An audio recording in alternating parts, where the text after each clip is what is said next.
Flame on! How's everybody doing tonight? I'm here with my special guest, Tevia Smolka. How you doing, man? I'm doing good.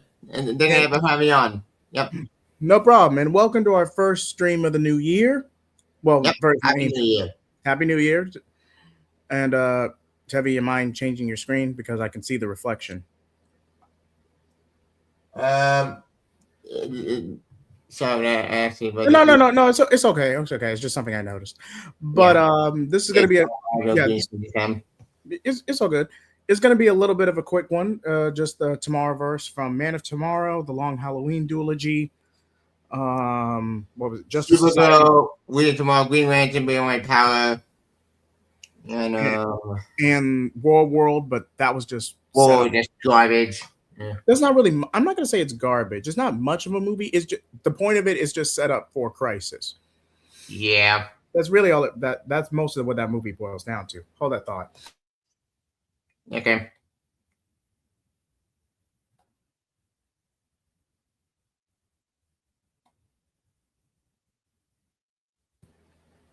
Sorry about that. And let's start with the beginning with Man of Tomorrow. If I had to rank these, I would give Man of Tomorrow a solid 7 out of 10.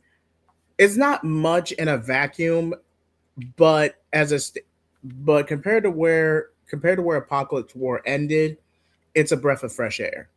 Yeah. Because time on my, did you did Spoilers because we have a lot of casuals here, especially on X. yeah, That okay. plot point doesn't plays a later role in a later movie. Let's not spoil everything. Let's just focus on each movie as is, and then build them up at the closer we get to Crisis. Okay. Yeah, that's probably the safest way to go about it. But yeah, Man of Tomorrow is basically it's not an exact origin story, but an early year Superman, similar to what we got with Superman 2025, Yep. and it's mostly the story of Clark contemplating whether to commit to being a hero and being Superman or not. It's a pretty basic story with both Lobo and Martian Manhunter playing supporting roles. Parasite being the big bad, but with Lex Luthor playing a bit of a foil. I'm not going to say he's an outright secondary villain, but he is at least a foil in Man of Tomorrow. Yeah. But yeah, in a later movie, in a later appearance, yes, he's a villain in all but name.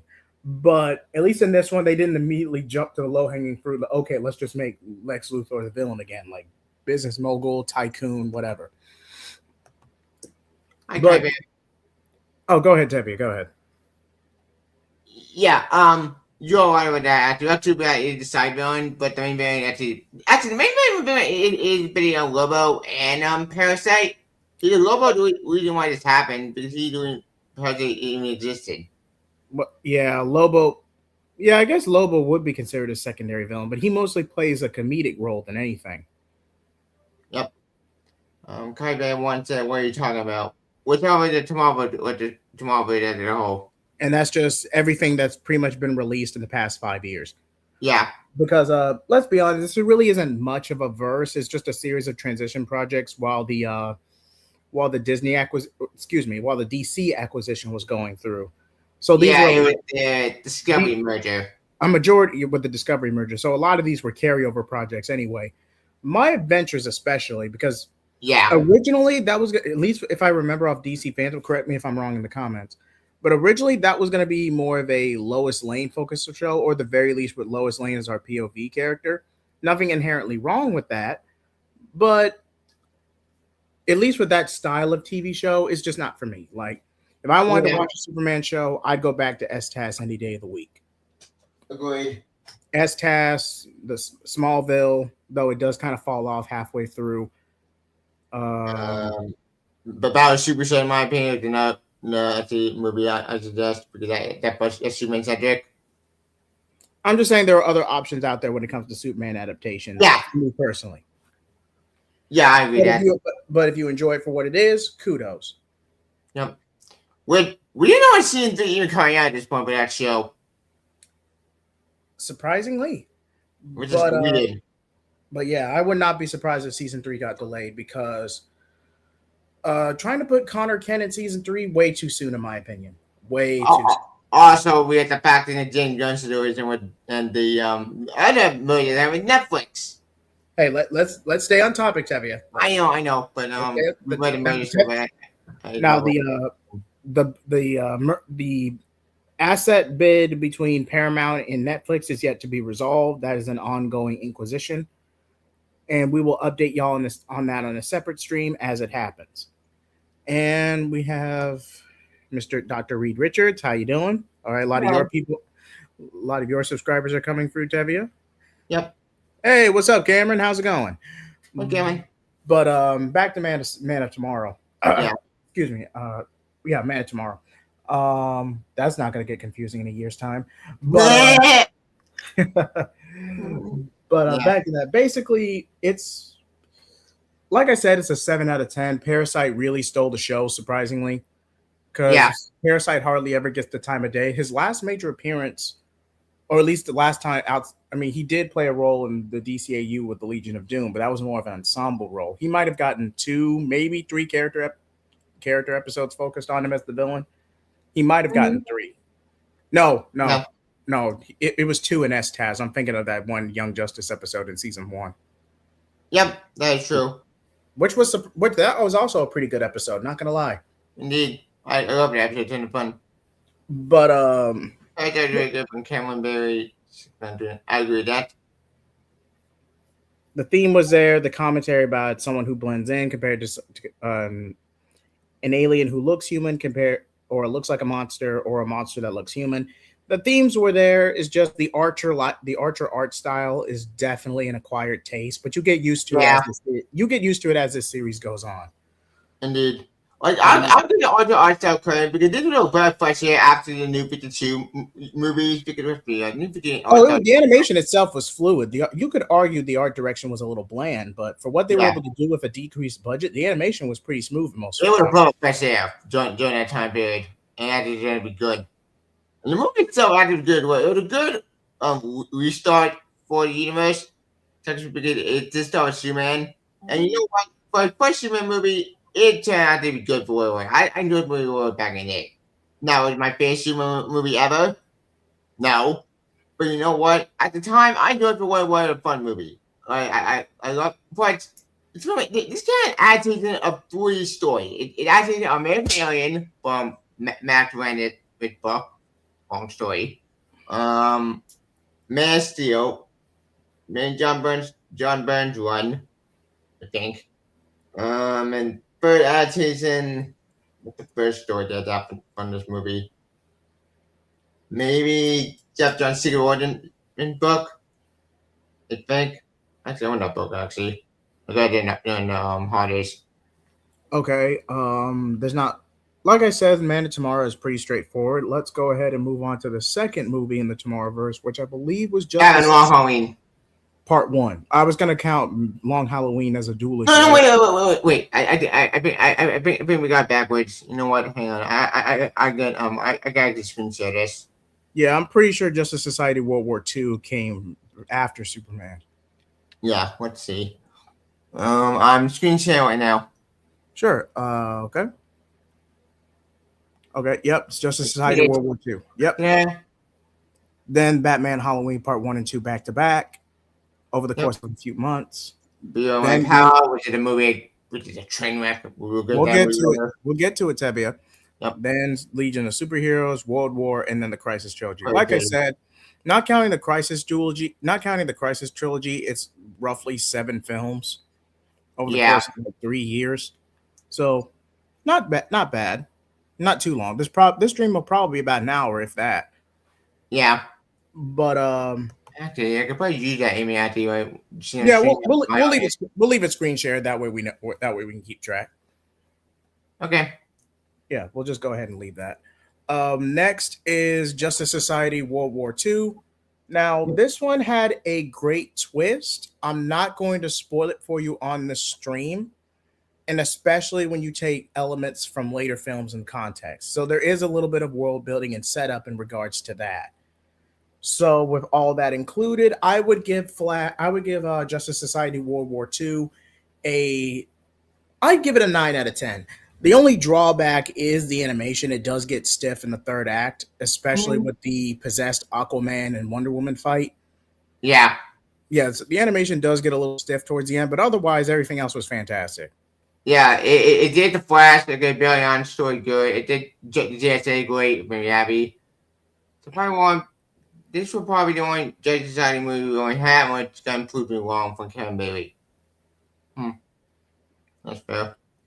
Yeah, because the Justice Society is not that big of an IP. Yeah.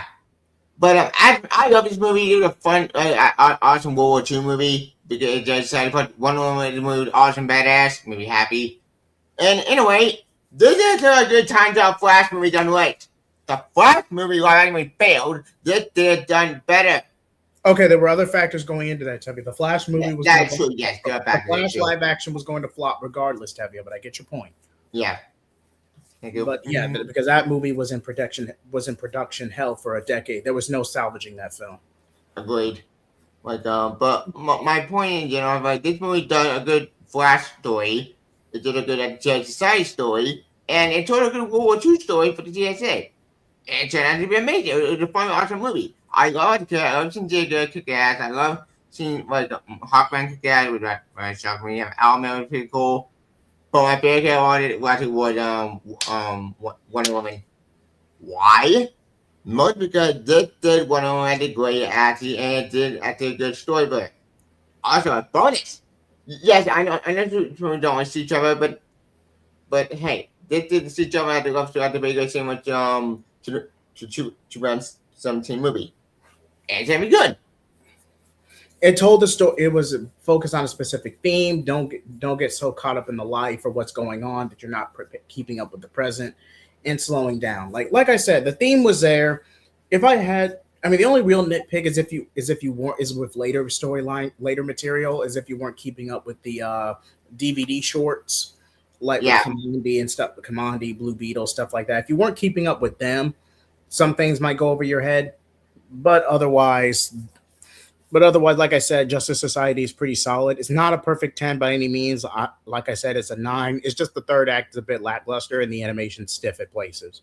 But otherwise, yeah, it's pretty good. As for Long Halloween, I'm going to count the entire duology as one film, and it's just a straight adaptation of the Long Halloween from beginning to end. It's a pretty straightforward adaptation. That's probably going to be the only 10 on this list, in my opinion, if I'm being honest. Because like I said, Crisis is a solid adaptation.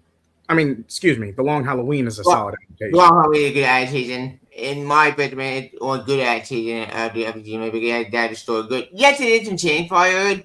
And for some Pika to be actually shout out to Pika Shades. Shout out to Pika Shades on that. Yep. I would argue you really could have done an entire adaptation of Calendar Man and all that in one film. You would just have to cut some. You would have to trim some of the fat, but you probably could have done it like an extended with both aspects together, maybe an hour and 45, right at 2 hours. Trim some of the fat, and you could have done the whole thing in one. But the higher ups likely wouldn't approve that for a straight DVD movie. But as is, right when Bruce gets possessed by Poison Ivy, that's probably a good place to end part 1 on. Agreed. And part two actually that part story of. Hold on, I disagree. They removed some parts. Like I said, it's not a direct 1-to-1. Cameron, it's not a direct 1-to-1, but for adaptation purposes, it's a pretty straightforward adaptation. Now, if you're comparing it to that and even Dark Victory, it's a downgrade. Because Alberto, yeah, they did change some things because the Holiday Unaliver, that's that way in case they get demonetized. The Holiday Unaliver ends up being dual. Well, we already mentioned. Yeah, mainly Two-Face. It's a kind of a Casablanca scenario where Two-Face ends up taking the fall for her at the end, but it was Dula Dent who wanted revenge on the Falcone family for, let's just say, torturing her from when her and Alberto tried to wed out of wedlock, and get out of the mobster lifestyle. Alberta didn't stand up to his father to defend her. She ended up tortured. Like I said, that's the cleanest way I can say it without getting demonetized. Yeah. And she's even struggling after moving on with Harvey Dent years later. Oh, thank you, Cameron. Gilda. Thank you. I don't know why I said now I remember. Then Cameron. Gilda. But yeah, and that's probably the biggest critique in the story is that Bruce's Batman. Not only this is a younger point in his career, is that Bruce just told Gilda to just skip town and never show her face in Gotham again. When I don't think Gilda played that much, or at least it wasn't as big as it was in this movie. Now, she probably did play her in the original comic, just not to this extreme. You feel for Gilda, don't get me wrong, but Alberto is the type of guy who is a nepo baby with little to no spine. Even if he did want to rebel against the Falcone family, he likely either would have faked his death or outright skipped town. He wouldn't. But like I said, there are some things you can change in this story. But for what it is, like I said, it's probably the closest you'll get to a 10 out of this entire list. Not a perfect adaptation, but a pretty solid one. I agree with that. After my rating, John, I give the movie at a 5 perfection. They look good at the IT Long Halloween. One of the better Batman movies we had at the decade. Because let's be honest, the last Batman movie we got was Batman, but not Batman. I forget the name. Oh yeah, no, Bad Blood. That was disappointing. But okay, all right. I guess we are talking about the DCAMU. All right, quick side note, folks. For all intents and purposes, at least from a structure standpoint, I'm not saying in its entirety, but from a structure standpoint, Batman Bad Blood is an animated ripoff of The Dark Knight Rises. It has it's the exact same structure. A femme fatale, the main sidekick, a rookie sidekick, and a close association with Bruce, like say Lucius, like with both Lucius and Luke Fox to varying degrees, who help manage Batman's tech. The only difference is Heretic instead of Bane. Yeah, and Heretic got wasted in that movie. What? Like, let's be honest. Grant Morrison's writing style can be very convoluted at times, let's be honest. And even a mainline approach, they're not going to unalive a child in an animated film. It's just not going to happen. The only reason they did an Apocalypse War because it was kind of like DC's Ultimatum, and they were going to wipe the slate clean after regardless. But so unlike Ultimatum with that no reset button, at least that movie had a reset button. Exactly. To an extent. But like I said, if we count the Bad Blood trilogy to the Grant Morrison run as a whole, it's a lackluster adaptation because you're missing two integral characters such as Jason Todd and Tim Drake. DCAMU Nightwing ends up acting as an amalgam of Grayson and Tim for the sake of his and Damian's big brother little brother dynamic, and that's best case scenario. Simply put, you really could just say that Damian is just a diet Jason Todd in the DCAMU for the most part. Yeah. The only difference is he's more of an entitled brat than a street punk. But again, that's a separate conversation. Yeah, and plus we'll be all day. We dropped out Damian Wayne and Super Sun stuff because we did that 8 months ago. Wait, what was it last year? That another series I do on this channel is Not Wasted Potential. I haven't started that one yet, but it was that we did what was it called? I think was Super Sun I'd Be Dead, or was it follow up the Super Sun They're Coming Back? I don't remember. It's been so long. I'm so old. Hold on. Let's focus on Long Halloween right now while I look that up. But I'm pretty sure. Yeah, because man, I can't remember for the life of me. I know that was at least a year ago. Yeah, I can screen share. I can try to find it. Yeah, hold on. Just give me a second on that. Okay. Blazing Shonen. No, that's another series I do. Anime Blaze, Comic Blaze. Speaking of Blazing Shonen, My Hero Academia and the activation and short and finally awesome. Separate Life of Legend. Yeah, I mostly caught up on the manga, but the anime ending was a delight. Was better. The anime was awesome. Let's see, Junkin Superman with a part of Kent. Tranny 101 review. Was it a live stream or was it a pre-recording? Gotham War subscriber special. No, not the Super Sons retrospective, but it was after that. Because it was after that. Perceptions of Storytelling. That was the 5G video we tried to do. Bordeaux, Dark and Secret review. Blue Vortex. No. End of an Era. Toriyama tribute, which that put my heart. So 5G versus all new, all different. When was it? Insomnia Celebration on 70. Oh yeah, 2 years ago. Good. That's it. Fly too close to the sun. Super Saiyan Retrospective. That was. I'll probably find it, but Okay. Yeah, I'm trying to find it. Well, but basically, the point of that video went into more detail, like certain aspects of basically certain characterization. Basically, the pros and cons of what was going on at that time. If I get fan requested to go into more detail on that, probably will. But if not, we'll move on. Like I said, Long Halloween, I decided to count both as one whole. Part 2, in my opinion, is better than Part 1. The only highlight of Part 1 is just the initial mystery aspect, which you could connect it. Which, if you actually read Long Halloween, you can connect the dots relatively quickly. And of course, Joker is a means of chaos in any adaptation he's in. But from a story standpoint, Part 2 or the latter half is better than the first. Agreed. But I'll go have IP Super Saiyan Dead IP.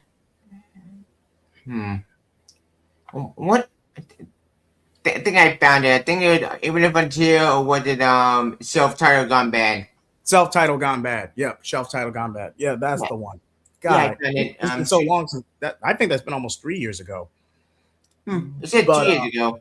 But basically, the point of self-titled gone bad is usually shelf title. You probably already know this if you're used to comics, but in case you're not, a shelf title is a very story that doesn't play a larger role in the wider line or from an editorial standpoint. Is just kept on the schedule for consistency purposes, and the quality of the run dips as a result. There are a lot of classic examples like Beecham's Batgirl run when that fell off, or Sonic Hell with an awful book that drove me insane. Well, that one had a bit more momentum to it for both positive and negatives, but again, that's a conversation for a different stream. But even Adam Glass's Teen Titans run is an example. But like I said, but despite my opinions on that one, you're more irritated with what was going on editorially at the time. On its own, in a vacuum, the Adam Glass run is not that bad. I mean, Heroes in Crisis was way worse. Both were bad, but for different reasons. But that's a topic for a different stream. But I might bring shelf title gone bad back, and who knows? I might even do a shelf title gone. Well, you know what? If I cover the Adam Glass run, I'll let y'all know if I ever decide to do that. But back to this. I'll be up for that. But back to this. Where are we now? Justice Society, Batman. Oh yeah, now we're on Green Lantern. Beware My Power. Okay. Wait, there's one more movie we kind of forgot to mention, and this is actually kind of important because this actually before Green Beware My Power. It came out I think before Green Beware My Power. Yeah, no, I'm hang on. I'm making a screenshot. Okay. A mystery. That was a showcase short. True. But it is part of the Tomorrowverse. It goes back then. It's a major movie. You know what I'm referring to. Yeah. Okay. All right. It's pretty straight. Like I said, it's more of a showcase short, an extended showcase short. It's like 30 minutes long. But yeah. Constantine into Crisis. It's basically the aftermath of Apocalypse War from Constantine's perspective. And despite what we would later find out the larger ramifications of, Spectre sends him to the House of Mystery in an act of mercy. But Constantine can't appreciate it because he's being haunted by those he's hurt, conned, or screwed over the years, both figuratively and literally, knowing Constantine. Yeah. But yeah, but then when you make it a long story short, because like I said, this is the showcase short. This is like what, 30 minutes? But to make it a long story short, Constantine, despite this act of mercy, Constantine can't enjoy it because he's bombarded with self-loathing. Yeah, he wants to punch himself. And then when he finally does break out, he gets thrusted into the void of what's essentially the universe. gets displaced for millennia, and effectively goes mad. Yep. And we'll go into more detail on that when we get to the crisis portion, but that's probably not going to be for at least another 10 minutes. Yeah. Like, overall, I think this animated short, for it was a good animated short. It was a good, like, Constantine story, because I love Matt and Constantine. Always have it will be Constantine, Constantine. He's perfection. I think he did a good job at Kyoto again. I'll be happy. And I think it was a good short story. Is it my favorite showcase? I think he's got my favorite showcase period that came out for the decade. It was a good mystery, a good story, very dark, very messed up. It's not as good as Constantine City of Demons, which originally was a CW Seed series, which got joined into the DCAMU after the fact. Which I think that changed that movie. But yeah, it's not as good as City of Demons, but let's be honest, it had more time to work with. It's not as good as Cities of Demons, but at least, especially when you take Crisis into account, House of Mystery, although you probably could have made a full movie out of it, making it an extended showcase short was probably the better call, because it's a short story, it's straight to the point, and it's more set up than it is a standalone. Yeah. So, like I said, we'll get into more details when we get to the Crisis portion or closer to Crisis.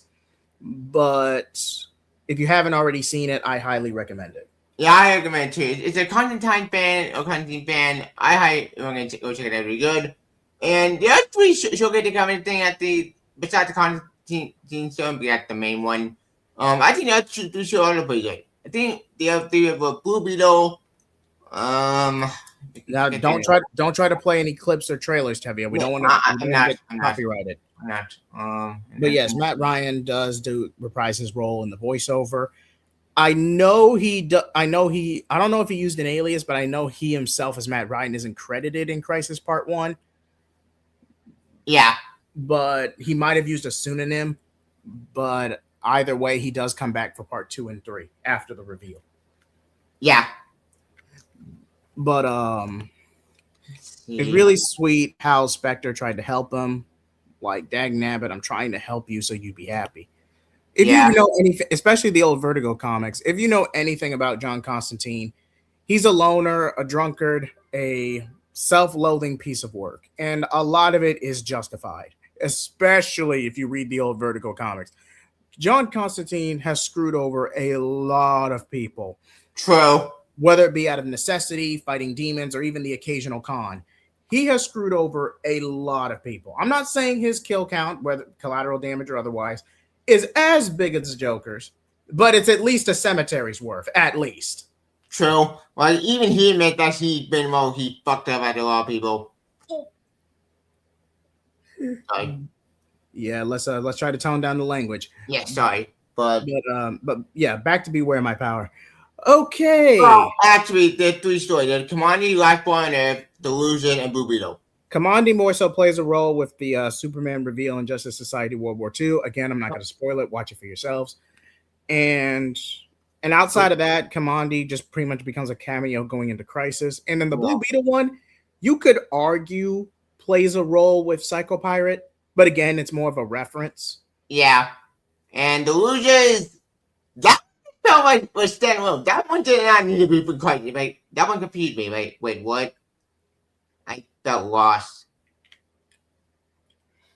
But hold on. Cameron says another failure for Lantern's fans to see if the TV show can bring a bad delight. Yeah, but still with that. I'm not gonna say Green Lantern can't carry a movie. It's just the fact that Green Lantern is a very expensive to bring to life in live action, and hardly anyone is going to commission or warrant that kind of money. Because Green Lantern 2011, say what you will about the CGI,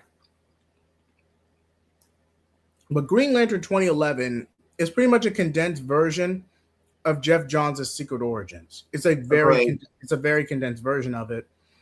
And it kind of jumps the gun with Parallax, because if you know the lore, especially Jeff Johns' addition to the lore, Parallax is the entity of fear and kind of the symbol of the Yellow Lanterns in general. So especially if you go with that post-credit scene, again, I won't spoil a almost 20-year-old movie, How can you sequel bait Sinestro as the villain for the sequel when he's Parallax already? I mean, you just can't. Now, yeah, makes no sense. Green Lantern First Flight did that story perfectly. Sinestro's the. It doesn't go full on into in the source material. Sinestro overthrows his planet's government, becomes a tyrant. It's a whole thing. But the movie kind of First Flight movie kind of streamlined it to where Sinestro was just corrupt, if not disillusioned by the Guardians of Oa's arrogance. But it tells the reason Sinestro was willing to assert fear as a means of control rather than just staying the course through willpower. And a little bit of early teases for like Blackest Night or The Prophecy by Atrocitus. There were some deep references there. Like I said, First Flight is a better version of the 2011 movie because it stems from the same source material and is very straightforward. Whereas Emerald Knight, it's sort of sequel, kind of, so expand the Green Lantern mythology and actually gave it more info about the Green Lantern lore, and it's gonna be good. Emerald Knights is more of an anthology that references First Flight, but you could headcanon it as a sequel if you really had to. Kind of, sort of, if you ignore the Sinestro start turning rogue. But they do something Sinestro in that movie.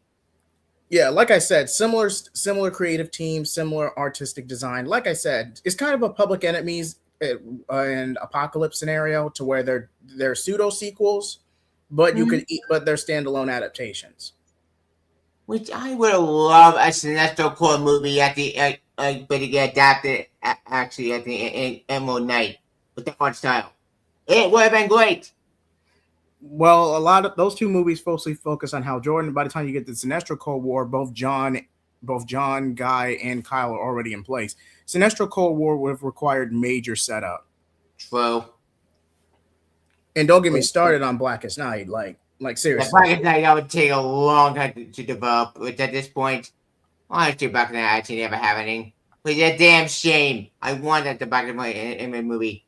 Cameron says, I know that Jay but beware my power is a failure because I feel they tried too hard to do a Hal versus John scenario. Oh, we'll get to that. Okay, that's a perfectly good segue. Yeah. Okay, Beware My Power is basically Kyle Rayner's origin story, but given to Jon Stewart. Now, granted, devil's advocate time. The DCAU did something similar between Hal Jordan and Kyle Rayner. The two major factors. One, they knew they weren't going to adapt Hal Jordan anyway. They did add him in the Jessica Cruz Justice League vs. Fatal 5 as a reference. Yep. And you could just play that off to it. Yeah, Hal Jordan does exist in the DCAU, but he mostly focused on, John was constantly on Earth. You could easily play that off. But with that being said, Beware My Power is essentially Kyle Rayner's actual origin, but given to Jon Stewart. Yeah, which is not a good idea. Because why? If you want to do that story at the not Twilight, the gods. Emerald Twilight. Yeah, Emerald Twilight. Then do Kyle Rayner's story, not Jon Stewart. That's one. Emerald Twilight's the story of Hal losing his family and home and having him and going power mad. And it's going insane / power mad during a mental breakdown. It was later retconned that he was possessed by Parallax at the time. Well, Parallax had already infected him, and it was building up to that point. But Jeff Johns' retcon aside, Emerald Twilight itself is the story of Hal Jordan's mental break. It's a very bad story, and I'm not going to talk about that. Like I said, again, the DCAU got away with it because, for all intents and purposes, Kyle Rayner is just an inverse of Hal, like a modern rendition of Hal with a little bit of Peter Parker / Spider-Man sprinkled in. More of an artist instead of a freelance pilot. He's more of a modern revamp than anything else. Yep. Now, at least that's at the time he debuted. Later on, he ends up playing a bigger role, only to get snubbed with Hal Jordan coming back in Green Lantern Rebirth. But again, that's a topic for a different stream. Just know Wally West ended up in a similar situation. But Wally West actually was more popular than Kyle Rayner. That is also true. I can't take that from you, Tevye. But yeah, like I said, with that being said, it's basically instead of referencing Reign of the Superman and Hal having a mental break, Hal ends up trying to appease trying to appease relations between Rand and Thanagar with a Zeta Tube test project to channel Zeta Tube energy. The experiment goes wrong. Hal is presumed dead, but gets displaced half across the galaxy. Gets captured by Sinestro, and gets dragged. I know he gets possessed on a random planet. Sinestro members of the world, he had Parallax inside him, which is weird. I don't get that. And then he gave Parallax to Hal, but then Hal got corrupted by Parallax. It made no sense. It might be my content. Basically, Hal was made to a villain via Parallax. Sinestro plays secondary villain despite being the face on the marketing material. Yeah, which is dumb. And let's be honest, Sinestro is not the type of person to play second fiddle to anyone. Yeah, explain that to Parallax. The closest will kill you. Like, what? When I saw that twist, my jaw dropped. I get what? That's dumb. Ugh. Like I said, you're not gonna. A lot of these were a lot of transition films, and even then, the quality of these movies aren't going to be the best. And the peak of these movies were when they were originally commissioned these off the ground during the DC animated original movies era. 2006 to 2010, or 2011 if we're counting Flashpoint Paradox. Agreed. But stupid bot and a bot in the Twitch. We're not going to get to that level of quality again. Not in terms of, we're just not. But with that being said, excuse me. With that being said, on that. Then you pretty much get, the majority of the Green Lantern Corps getting wiped out. Yep, the Guardian get killed off again. Yes, and then a lone Guardian makes his way to Earth. John ends up picking up. I think it's I forget the Guardian's name. Yeah, I don't think he's directly named, but if you know the source material, you can figure out who he is. Yeah, Ganthet, but I don't. It is Ganthet. Yeah, Ganthet, but his name, he's not addressed by name. He's never addressed by name. But yeah, basically a lone plea while bequeathing a lantern ring to John. Basically Kyle's origin, but we've already established that. John ends up on the Justice League Watchtower, and a lot of world building is just like skimmed over. That annoyed me. Like, what?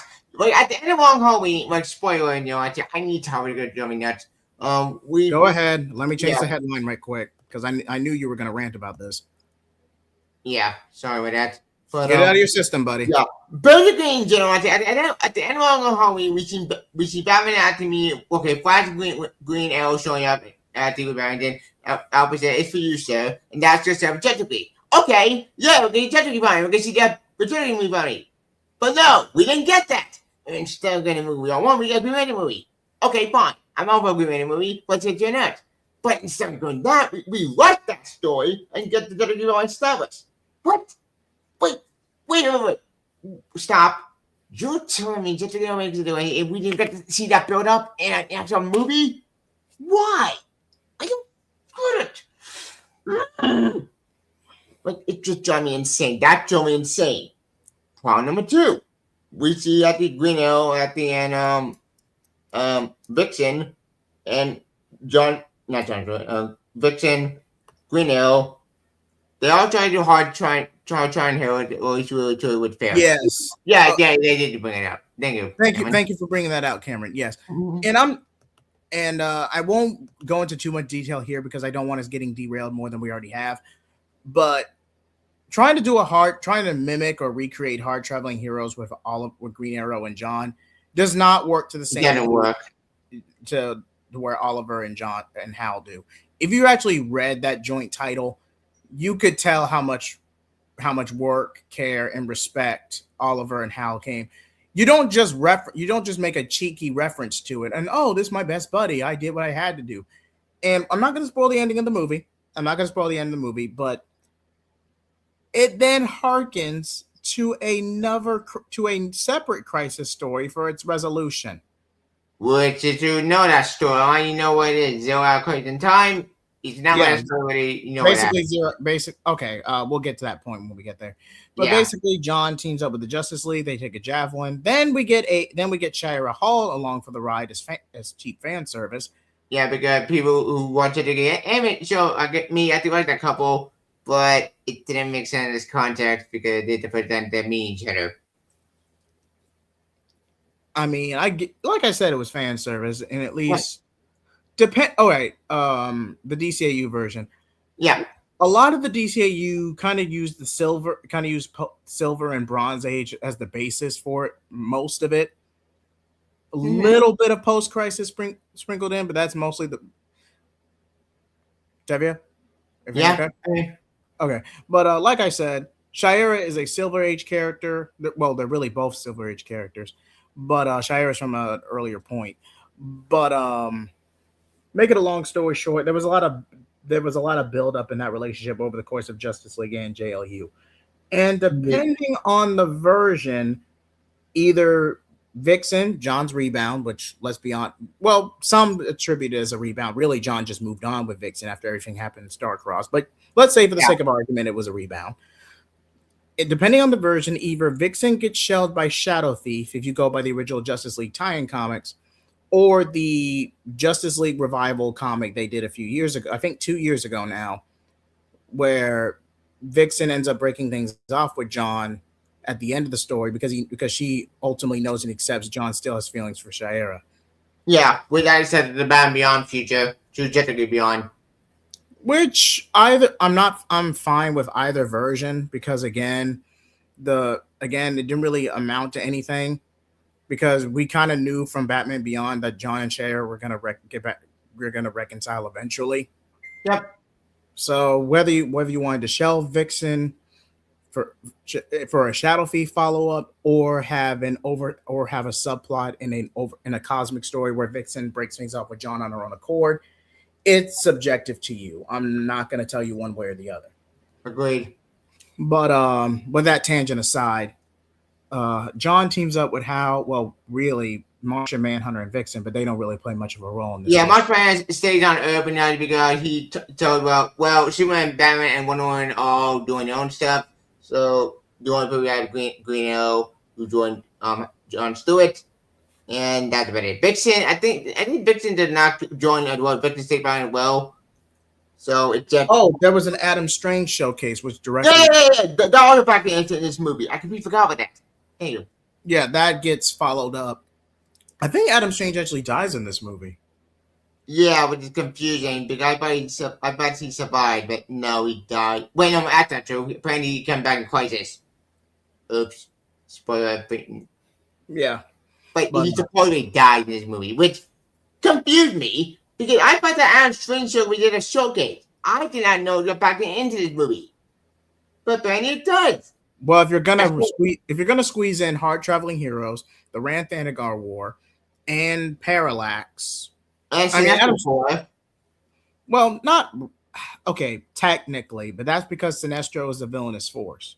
Yeah, Sinestro Corps War takes place later. Like I said, but it's between Hal's Mental Break or Emerald Twilight and Sinestro Corps War. You're talking about a decade worth of build up just between those two stories alone. Yeah. So yeah, it's just Beware My Power was just a jumbled mess. If you want to give John Stewart some shine as Green Lantern, fine. But don't drag down another character in expense. Agreed. But don't drag down Hal Jordan just to prop up John Stewart. I love John Stewart. He was my favorite Green Lantern growing up, period. In fact, he was my Green Lantern growing up. If you really want a legacy character propping up the main role, there were really only two examples this was done right. And neither one is really ideal. Okay. Wally West and Grayson becoming Batman in 2000 and with Batman I think post Final Crisis in 2009. Barry's is better received because Barry was given spoilers for Crisis, but it's one of the biggest comics ever, so you pretty much knows what happens to Barry. At this point, it's a great send off. It's a great send off for Barry, and Wally grows into his own in Mark Waid's legendary Flash run. Yep, and they actually committed to it until Jeff Johns for about a good 25 years until Jeff Johns got approval by editorial to bring Barry back. Technically, it was Grant Morrison did it for in Final Crisis. He did it first. Okay. Yeah. But like I said, they were both creatives with DC at the time, so editorial still had to approve it. Yeah. But that's one decision that I would never understand why. Because again, Barry Allen had great depth, You didn't need to undo it just because I think of nostalgia. Keep legacy alive and keep keep moving for the character. But Timmy, people care about that. I get that, but I'm sorry, people go Wild West more than like me, like more than Barry. I never understood it. Say that to Arrowverse fans, but again, that's a topic for the stream. Yeah. But yeah, and the other is Grayson, and that's kind of the prodigal son, the golden child, becoming the Bat. And really, Grant Morrison's run is just an overarching through line throughout. If you even take a chunk out of it for an adaptation, you pretty much squandered the whole thing. That's why I said, as an adaptation, the Bad Blood trilogy was never really going to work. Because Grant Morrison's run had a lot of dark themes you were not going to be able to carry over with a PG-13 rating, let alone on an animated movie budget. Yeah, it just wasn't. Not to mention, the way they're trying to document on the story, they had to rush a lot of stuff because they rushed Batman Inc. They didn't do that story justice. They did a hell of a story, but they destroyed the story because it made no sense. And they called out. Called out. That's not Grant Morrison one. That's more Scott Snyder's one. Well, it kind of bleeds over once the New 52 happens. It kind of bleeds over. Yeah, that's true. You're right about that. So, it basically a combination of 3 storylines from the 3 movies. The result, I completely that make no sense. And by the time, even when you factor the New 52, Grant Morrison's run ran from 2006 all the way to 2012. Yeah, because his plan got derailed into New 52. Because remember, Stephanie Brown and Cassandra Cain were supposed to play made it back in their books were going to get canceled regardless, and they weren't really a factor until Batman and Robin Eternal. But even then, they were only shelved for 2 years. I think so. I don't remember. 2, maybe 3. 3 at best, because I think Batman Inc. got derailed. And then we got Batman Eternal, which really 71, but Teen Titans, which still going with a bad book. And then we got Batman Robin Eternal, which brought back Cassandra Cain in 2015. But then Batman Robin Eternal ended in 2016, then through DC Rebirth, and they shelved video. Okay, that's not true. At the end of Batman Robin Eternal, we had Return to the King, but we got rid of Harper Lowe. Who's Harper Lowe? She's Bluebird, I think.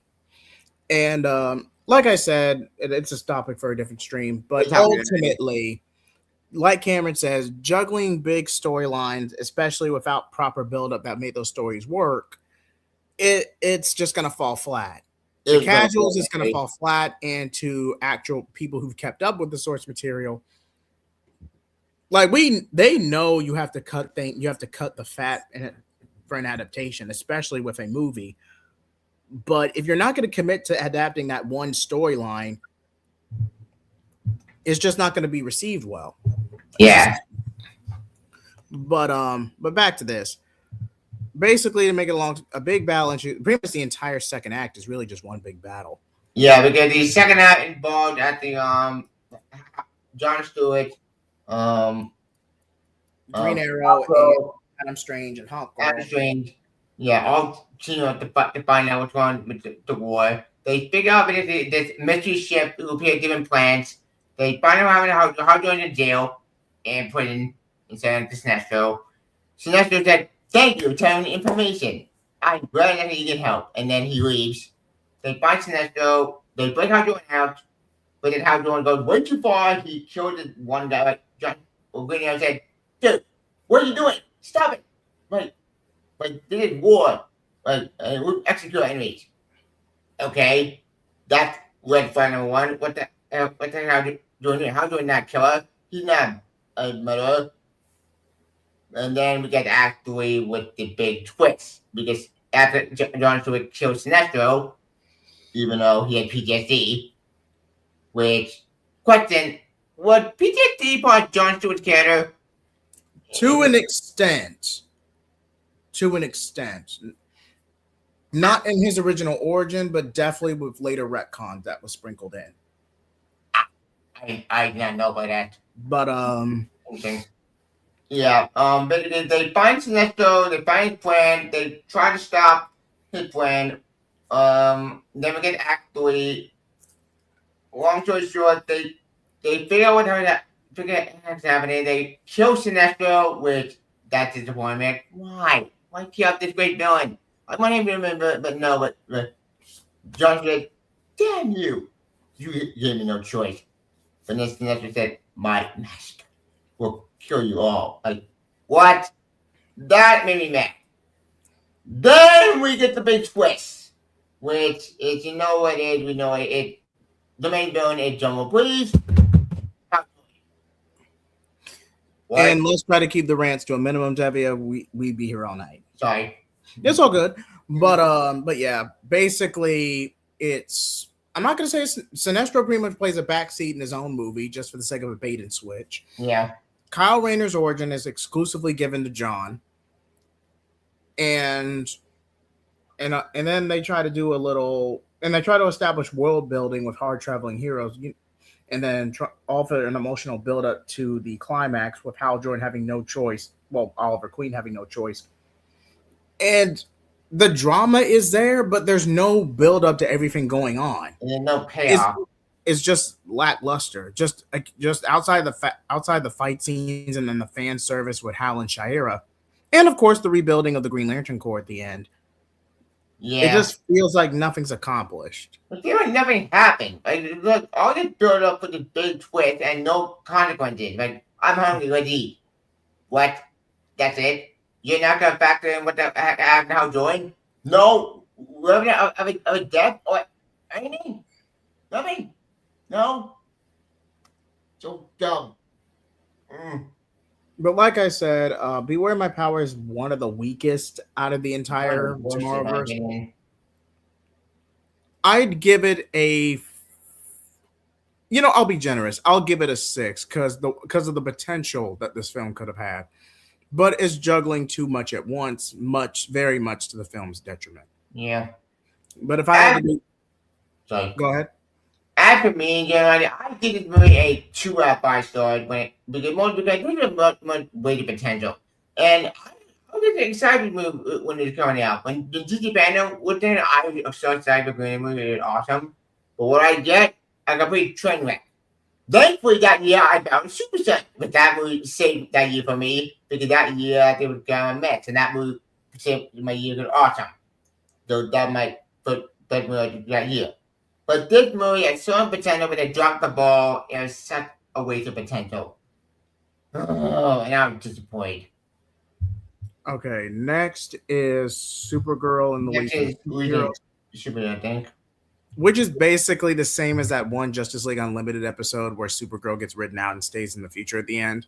Yeah, nothing to talk about it. The only twist about that movie is the John Hilton villain, which I think that's the paranoia with this movie. They keep trying to turn Hill into villains. Why? And even then, I'm actually going to compare the two. In the original, you couldn't use the Fatal Five because they were already using the Justice League versus the Fatal Five for a DCAU revival movie for nostalgia purposes. Yeah, so you had to use the Circle or in a variant of Brainiac.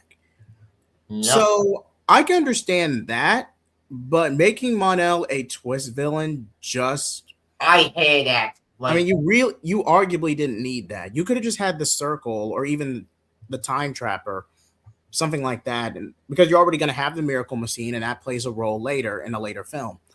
So you really didn't need a twist villain in Mon-El on this one. Yeah, it made no sense. But Cameron says, why? Why make Mon-El a villain? That's just dumb. Like, you are other villains, use them. But they're not as recognizable and can get people in seats or to watch. Their biggest ones are the Fatal Five, the Time Trapper, and a variant of Brainiac. True. Maybe the Great Darkness, but that's more of dark side stuff. Yeah. That's more dark side stuff and a force of nature than anything. Yeah, so we can't use that. But also, it didn't help that this movie also reestablished Justice again. But the problem is, Jonathan, we don't get to the mirror Supergirl or Superman. We get to see that off screen. Well, we do get a brief skirmish between Batman, Supergirl, Superman, and Solomon Grundy, but that more so plays into Kara's angst and stubbornness. Yeah.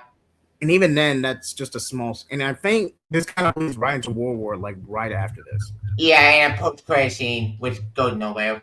But okay. Cameron says, okay, the Legion. Now watching this movie, I have two fronts. On one hand, I want the Legion to have their own IP. The other, do you have enough storyline not connected to Clark or Kara for that matter?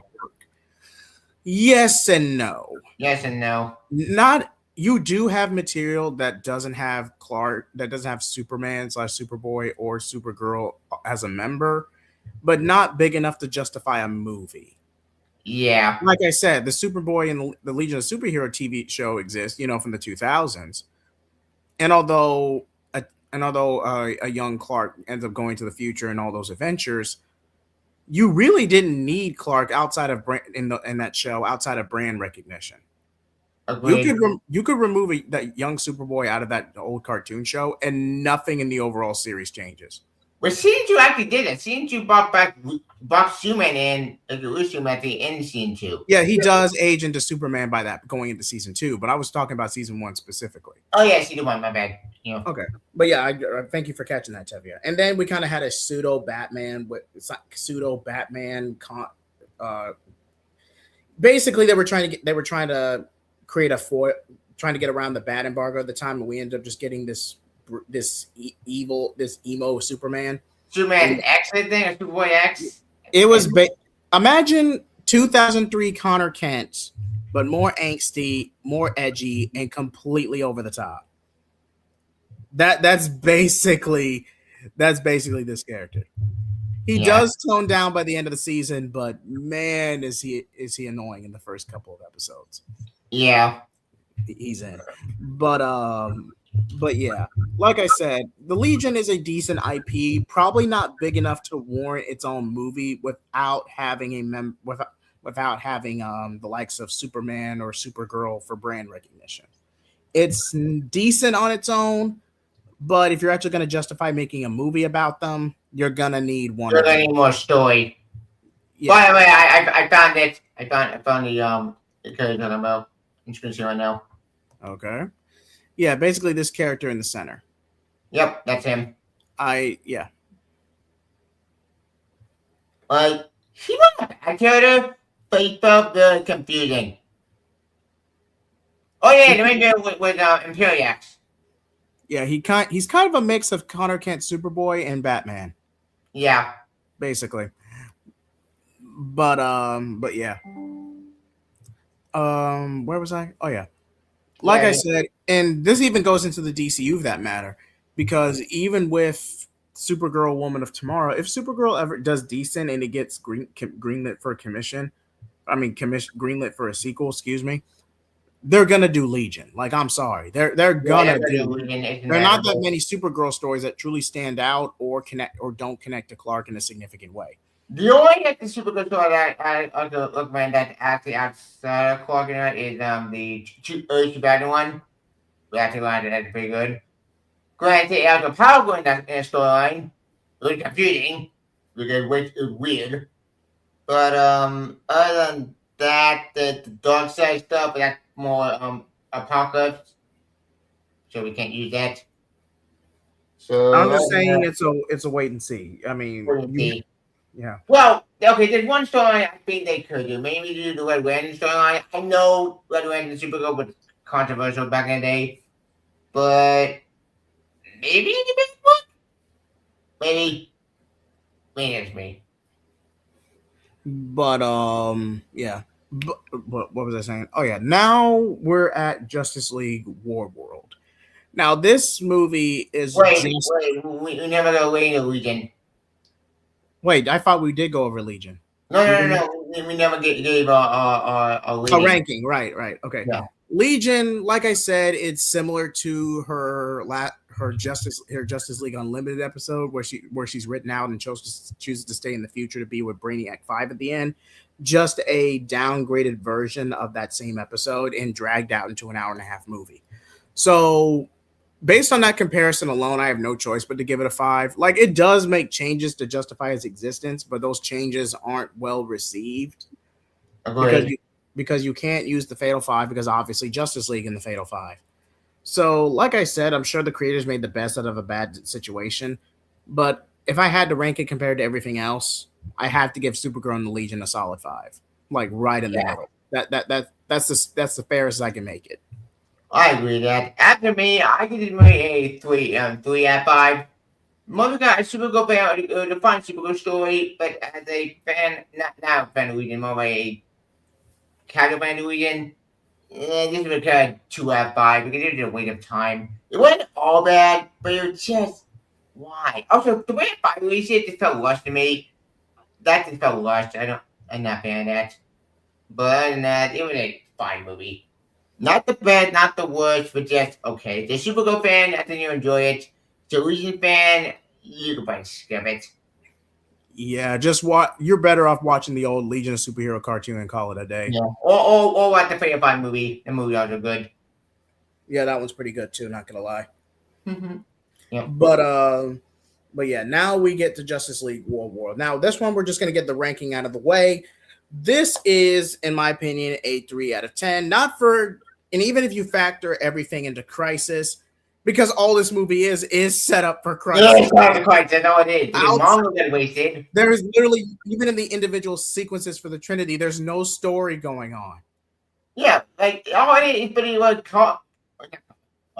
Wonder Woman in the scenario in the Old West versus Jonah Hex. Superman pretty much living a parody of an old 50s monster alien movie. And Batman I forget the name. Scartera, I think. Scartera, yeah, and Batman and Scartera, basically. Yeah. But like I said, it's on top. It's not really much of a story on its own, and it's a slow burn going through all 3 scenarios, to the point that you don't even get the Trinity converging, recognizing where they are, and even breaking out of the simulation to almost right at the hour mark. And the entire third act, or remaining 30 minutes, you can even call it that. It's just one big fight scene. Now, Lobo is the saving grace of this movie. He is. Like, Lobo's funny. He's a foil for Mongrel. Even Martian Manhunter's presumed sacrifice. It's a decent third act. Not enough to save this movie. Not enough to save this movie. Not enough to save this movie by any stretch of the imagination, but a decent third act for what's essentially a lackluster movie. Agreed. A decent third act, just not enough to save it. At least not on its own. Agreed. If I had to say in this, I probably would have made World War an extended showcase short like House of Mystery was, and just called it a day. Same. I would have done that as well, because that would have made a lot more sense. It's a bit of a story, but there ain't no story. It makes no sense. Like, you're telling me that all these 3 stories that feel off connected, I mean nothing, and then all we get the plot twist that's confused with Martian Man being captured, which when the hell did that happen? That makes no sense. And then he dies, which is much. We'll get that later. And that's it. And Mongo gets wasted. Mongo is like a user. Do something. As for the simulations themselves, I would have to say Wonder Woman was the best, because at least we got Jonah Hex out of it. You know, he's a villain. But then, I don't like that. Then Batman on Scarteris is a very close second. Because it's Batman on Scarteris. Like, who isn't going to have fun with that concept? I agree. But he's a mercenary. That's fun. And Superman, and by process of elimination, Superman's the weakest out of the 3, because it's literally just Clark in a 50s alien monster movie. It's better than being a body snatchers, but for white Martians. I've been there, white Martians? I don't know who the aliens are. But I guess they were white Martians. That's my best guess. I can get from Martian Manhunter. But yeah, Martian Manhunter sends them psychic clues to help them gain self-awareness and get out of the simulation, and then they team up in a final brawl against Mongrel's droid. Jack and I can't say the other word began. And then the ship pretty much explodes. Martian Manhunter gets them. Mongo dies, which is fierce. I think Lobo makes it out too, because I don't think Lobo plays a role in Crisis. I think Lobo may survive. I don't remember. It's been so dang long since I watched this movie. Yeah, that's right. And then Harbinger took him out of nowhere. Which, what? Who this kid? Okay, I ain't talking what you're saying. When this character turned out of nowhere, Harbinger. Hey, hold on. let me look this up because I don't even think it was a World War was even a full 30 minutes. Was even a full hour and a half, which is the usual length of an animated direct DVD release. Yeah, I found it 1 hour 29 minutes. I'm just so I know. It's an hour. Wait, it's right at an hour and a half with credits. An hour and 29. Yeah, with credits is right. That means not counting the credits. It's probably right at 120, 125, not counting the credits. Like I said, this feels like an extended showcase short, similar to House of Mystery. But at least with House of Mystery, you could justify a simple story like that. Especially, this is the weakest of a World War story. I haven't seen it. Even disappointed Peanut Mongo. I agree that. Because that wasn't the point of it, Cameron. The point of it was literally just to set up Crisis. Yep. That's all it was. I'm not going to say it was a rush job because these people are doing the best with what they're given. So I'm not going to just slanderize, badmouth, or say it was a rush job. But this did not have to be a full DC animated movie release. Like I said, this could have just been an extended extended showcase, like House of Mystery was, maybe right at an hour, maybe an hour and 10 minutes, and called it a day. By the way, I found the image on the screen share right now. Oh, thank you. Which we will get to the major change they did with Harbinger, which I am not surprised they ended up. Yeah, but it did connect to World. Yeah. But you do not know about that change going to World War. Yeah, this confused me. When I started, I do like on demand, when I watched the movie, I said, "Who is this shit? I don't know what this is. Who the heck is this shit? Why is he here?" And she's the training, and then the World War explodes. What? I didn't like that. That's dumb. That's any middle sense. Explain. And then don't finish the movie ends. You're stressed. And then, okay, now at least I helped contribute and collab with Pika for his Crisis review almost a year and a half ago. Well, really closer to 2 years now. So shout out again to Pika Shades and everyone who helped with that project. But we'll go through each part one by one. Wait, I should never give my way to World War. Okay, go ahead. Yeah. And for me, when this movie came out, I was disappointed. I give the movie a 1 out of 5. I hate this movie. This movie drove me mad. White Injustice movie also bad. This was a waste of potential, waste of time, and just got 200 point on one point by hand they were given and bought everything. I agree, Cameron. Thank you. And this movie just bad. F this movie, and I don't ever again. This movie drove me insane, and screw this movie. Yep. Glad you got that out of your system, Tevia. Thank you. But now we're gonna move on to Crisis Part 1, which we can now the cat's out of the bag. Yeah. Okay. They basically turned Constantine into Pariah. Yeah. Which is what we alluded to in House of Mystery, if you hadn't already. But he did have cameos here and there as a random hobo in Beware My Power. That's why we didn't bring it up during that segment. Yeah, I could be. And he might have had another cameo lead prior to that one, but I can't remember. I know after post House of Mystery. I know he gets another cameo in Part 1. Leading as Barry is on Earth 3 with the crime syndicate. Yeah. So I know he gets it, but I'm pretty sure he had a third cameo, but I can't remember which movie it was. Yeah, I can't remember either. Maybe it was Long Halloween. It might have been. But I don't remember which part. Yeah, I don't remember either. I think it's Part 2 or Part 1. I don't remember. It's been so much in watching the movie. We go to Long Halloween again, so I can figure out if he's in that movie or not. It might have been 2. I just might be thinking it's 3 for some reason. Yeah. He was in agreement with Beware. Yeah, that was when he was the mindless hobo. Yes. Yeah, that. I know. The second cameo, I think, with this movie. And then he actually starts playing a supporting role in parts 2 and 3. 2. Yeah. Yeah. But okay, that's what it was. But then you get the reveal, and then he plays a major role in Part 3. Okay. Okay.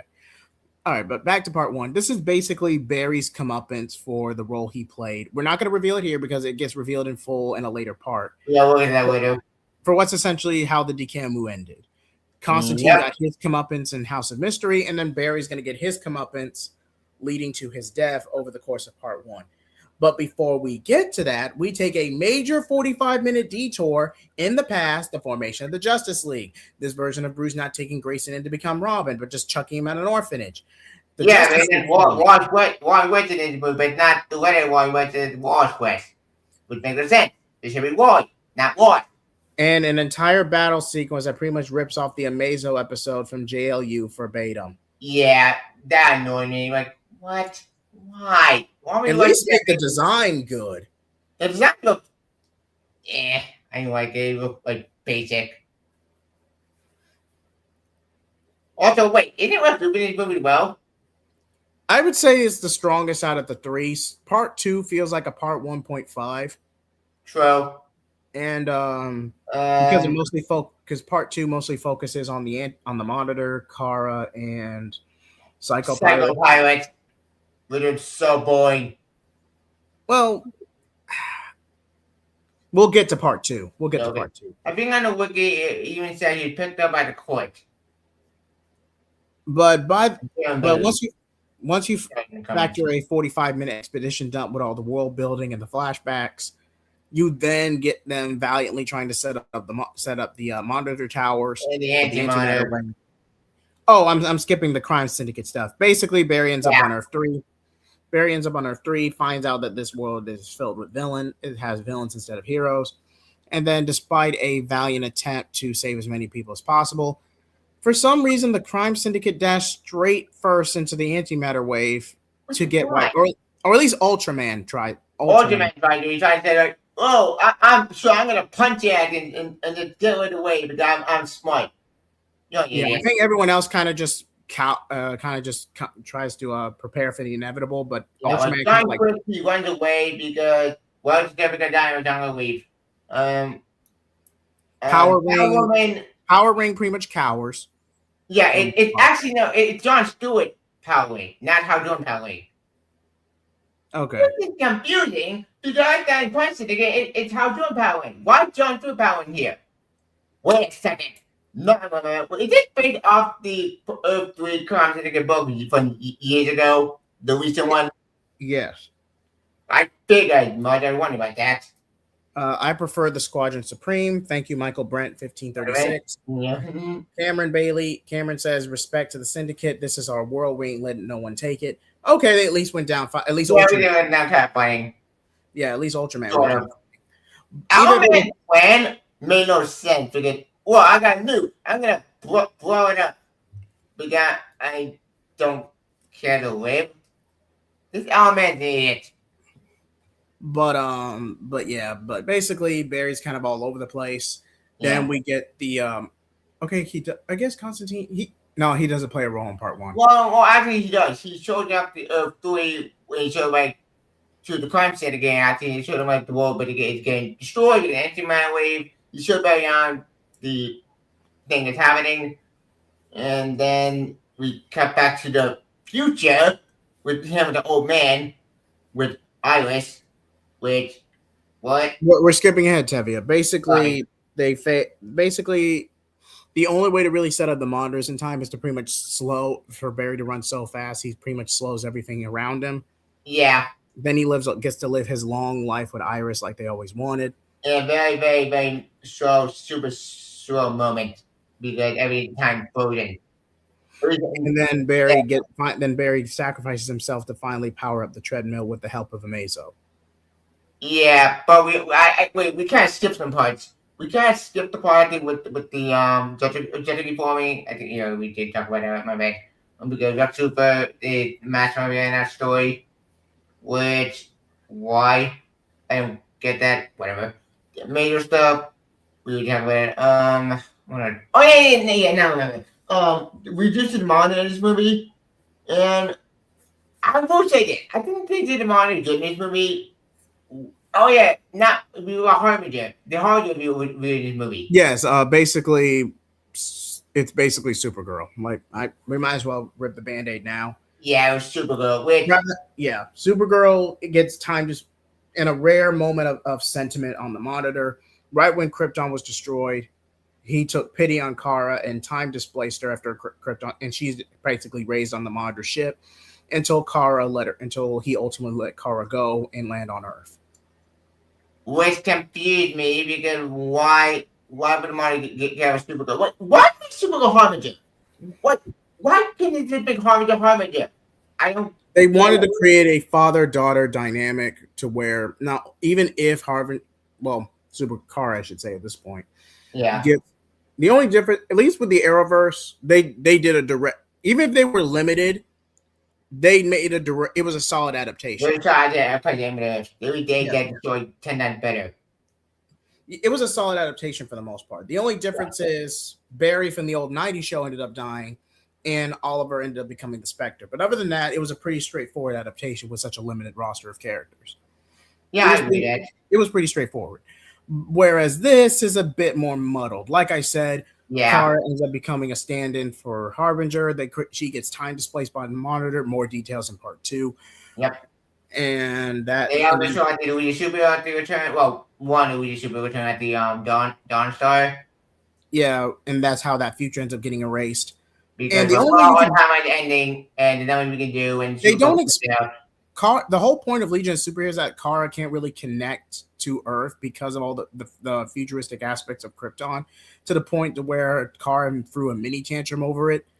But once you get into Crisis, Monitor saved her. Monitor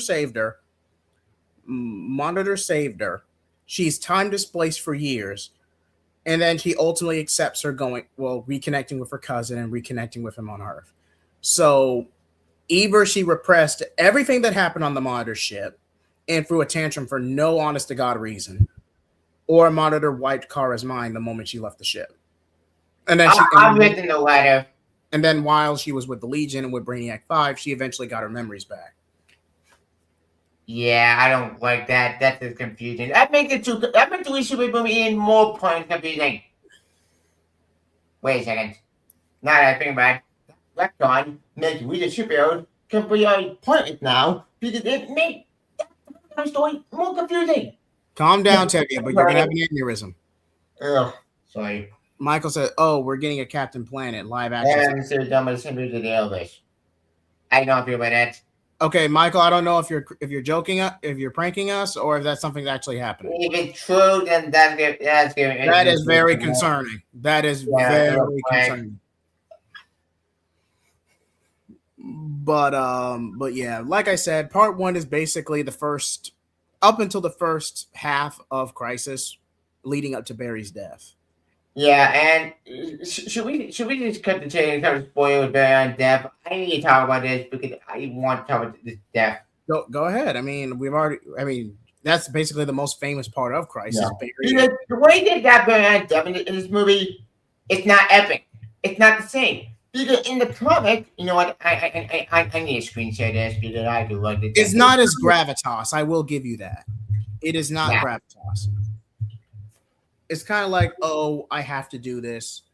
And Barry's kind of paying for the sins his doppelganger did, which even in this context, he was forced to do under a compulsion spell by Constantine.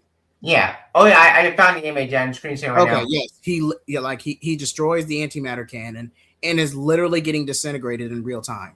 Yeah, this is a far better death. This death was epic. This death, my cannon. He said my cannon. No! Kaboom! That is how to do a great epic death for Halo. He died in Halo. He died in a fad. It's awesome. I want this. This is the death I want to see in animation. But no. With the exception of a few distortions in time where he gets a chance to, interact with Batman, Iris, say goodbye to his loved ones. Yeah, outside of some brief time distortions here and there, that's essentially Barry's death. But even then, both those aspects are happening around the same time. Yep, that is true. And this is the death I want to see that animated this coming late. But no, we didn't get that. Instead, we got rock on the death and because you don't expect the show to at the out of nowhere. Long story. And then he said, you're gonna die because of mistakes you did in the past, I think. I don't know the word. Basically, everything with Apocalypse War and with House of Mystery. So even though Tomorrowverse Barry is being punished for something his DCAMU counterpart did. Yeah, I don't like that. That's just dumb. Like, what? That makes no sense. And That's even stupid. and even if you take Crisis in its entirety, he was technically bound under a compulsion spell and made living poison. Yeah, so like you can argue Barry had no real agency in the situation. Yeah, it's just dumb. I mean, granted, he still went through with it because the alternative was the Earth slowly dying.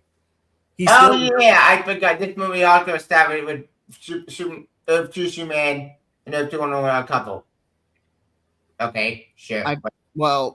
Part 1 did do that. Okay. Yeah, and Michael Brent says it's true. They just announced that Netflix is making a live-action Captain Planet series.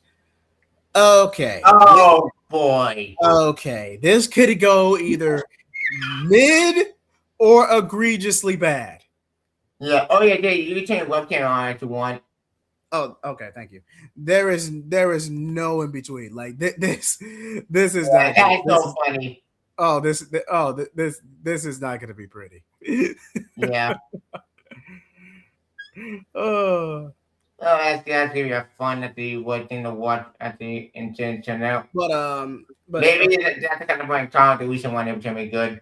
Okay, but back to this movie. Barry, I mean, granted, it's convoluted in places, and it's not as gravitas as destroying the antimatter canon in the actual source in the comic itself. But for everything they were trying to build up to, I feel like it was a decent death. Not as grand, not as gravitas, and despite having Wallace West instead of Wally West, Wallace has no role in this. He's just Jack and I can't say it's a glorified cameo, so you don't even get Wallace.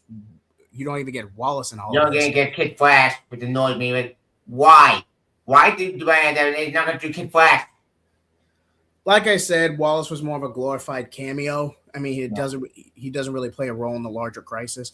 But whereas in the main material he did, it was kind of the whole thing was really Barry's swan song. But again, Wally doesn't play much of a role in this version.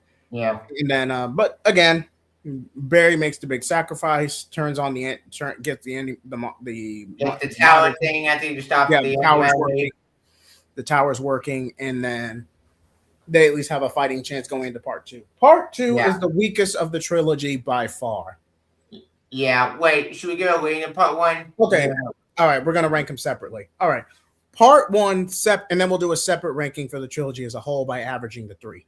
Okay.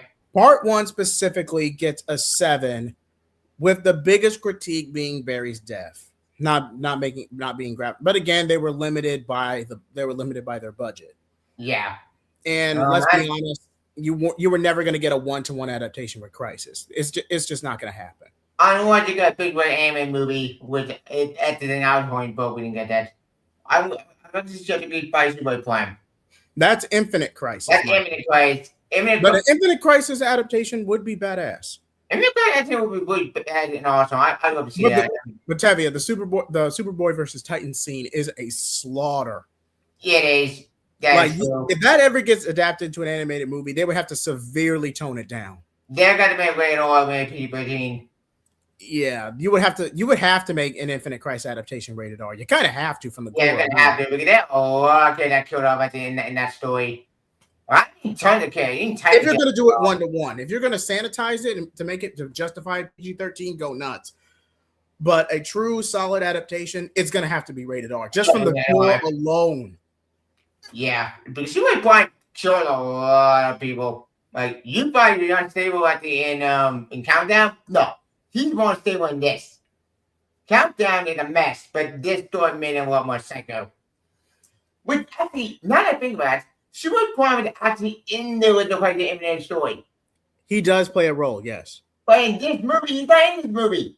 Because again, he barely he does contribute to the battle at certain points. Yeah. He's like the anti-monitor. Yeah, but other than getting thrusted into the pocket dimension, other than the original ending with the pocket dimension, spoilers for a 45-year-old comic, but they weren't going to do the pocket dimension ending. At least they weren't going to end it that way. Everyone was going to get a clean slate going forward. Yeah. And they weren't going to do the Super 3 stuff. We're not going to do that storyline because we cut off in this movie. Off screen. But like I said, Superboy Prime doesn't really play much of a role in this version. Yeah. He's not in this movie. It didn't even exist. Well, he's not. There's no model or reference to him.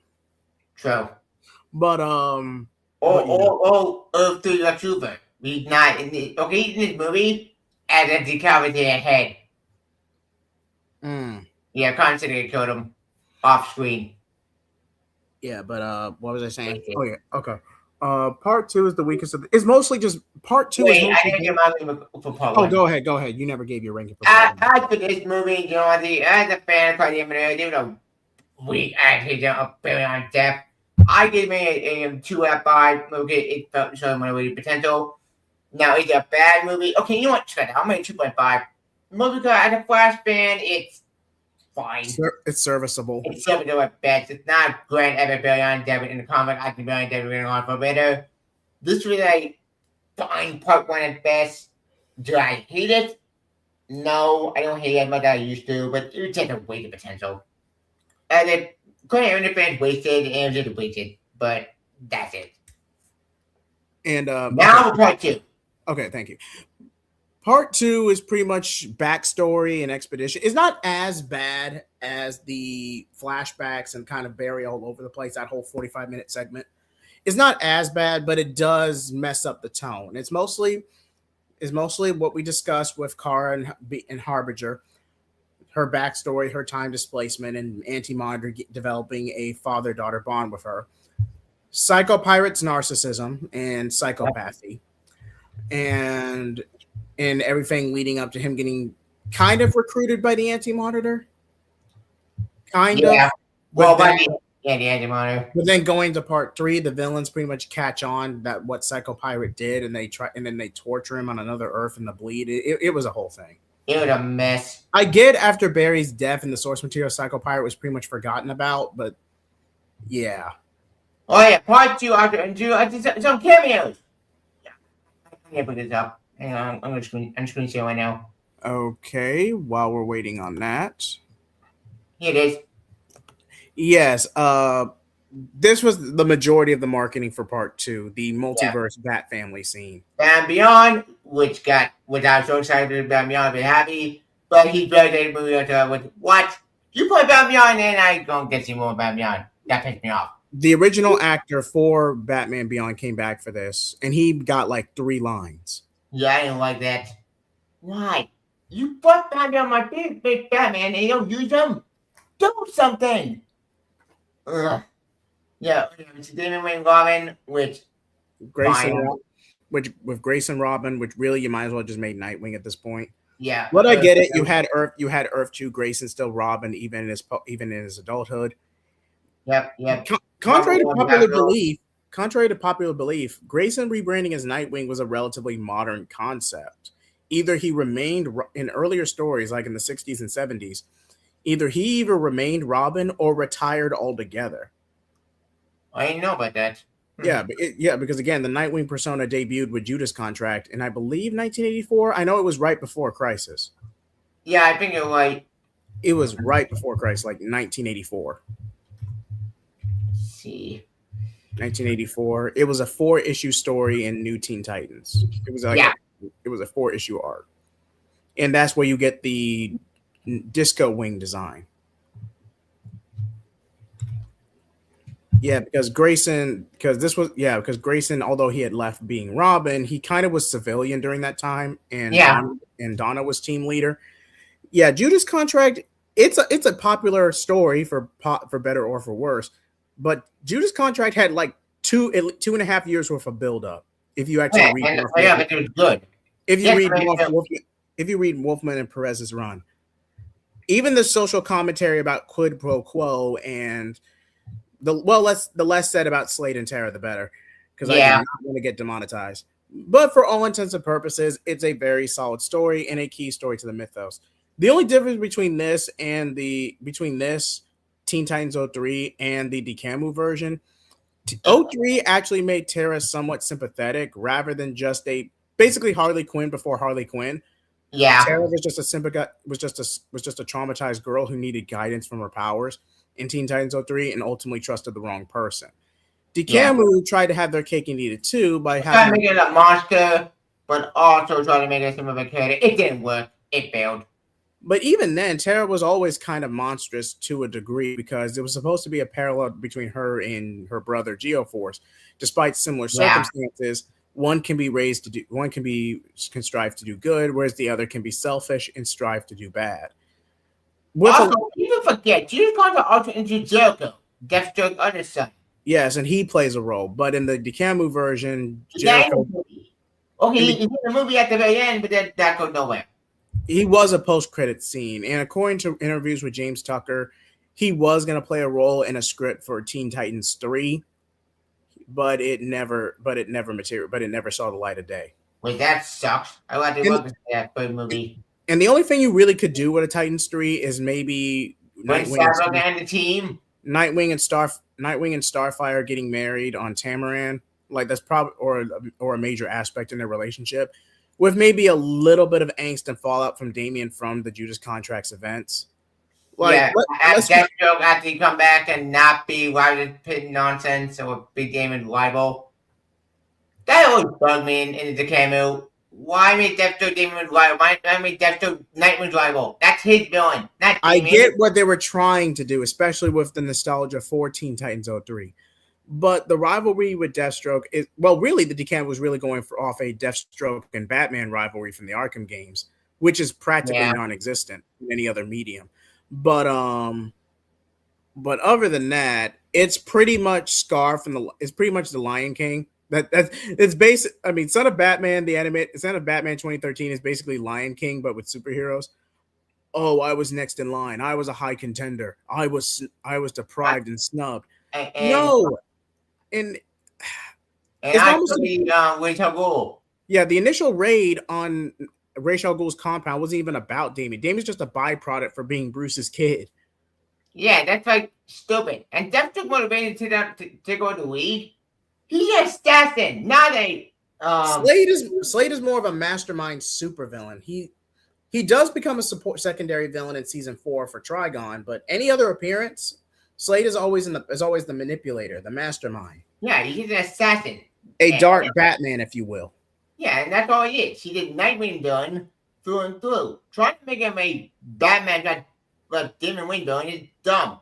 And it just doesn't. Well, at least with Deathstroke and Batman, that's more of a rivalry than anything else, not a nemesis dynamic. Yeah, that's a rivalry at best.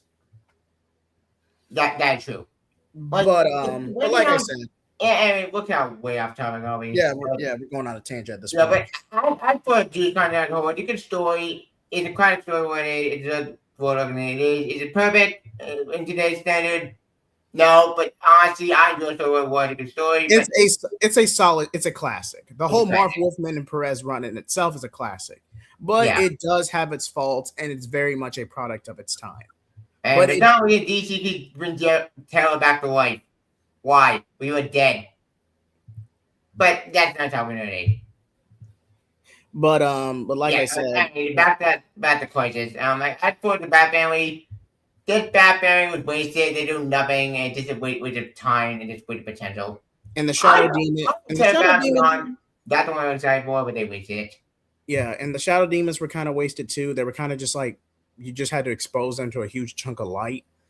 But like I said, this whole thing as a whole, they had a major budget increase, and they were just doing the best of what they were given.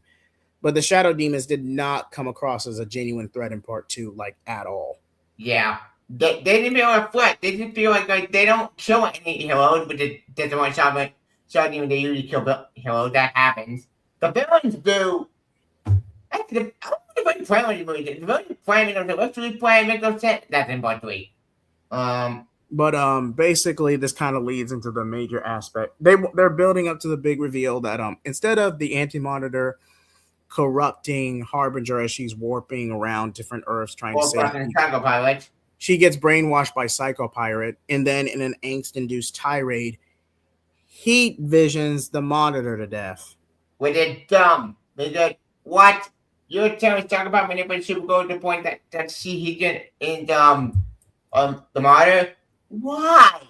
Oh, it's Psycho Pirate has to manipulate. Oh wait, I remember now. Monitor amplifies his power. Why am I power? Because Monitor is an idiot. Because Anti-Monitor contact Psycho Pirate somehow. how that happened. It's confusing because Sucker Punch in the comic, not Sucker Punch. Antimon Arthur cannot bury out in the comic, but in Danny's movie, meaning Antimon now had free reign to get Sucker Punch. It didn't make any sense. The more I read, the more my brain exploded. How stupid it said. Ugh. Like I said, with all that being said, for part 2, like I said, it's the weakest out of the trilogy, but on its own, I would give it a 4 out of 10. I wouldn't give it a solid 5 because the pacing is atrocious. It is. The pacing is atrocious, and the high level in the cat, and they did something similar to the Martha scene from Batman v Superman with John Constantine's reveal. Oh, yeah. I forgot about that. Basically, my name isn't Laundry. My name is John. My name is John Constantine. That's my name. And then Pariah finally remembers his name and reverts back to Constantine. And it's just a cringy piece of dialogue. And that's basically the biggest thing part 2 is remembered for. Yeah, it's just dumb. Also, the way this movie ended with it's the Antimon. He's buying an Antimon design. It sucks. I hate it. You know what? I hate the Antimon design because it just really pissed me off. I saw in part 2. Like, what? That's the Antimon? You tell me went from the Antimon we know from the comics, which is a great design, but we did a product design. I love design. Sue me. To this design? To this? This is boring. This was generic.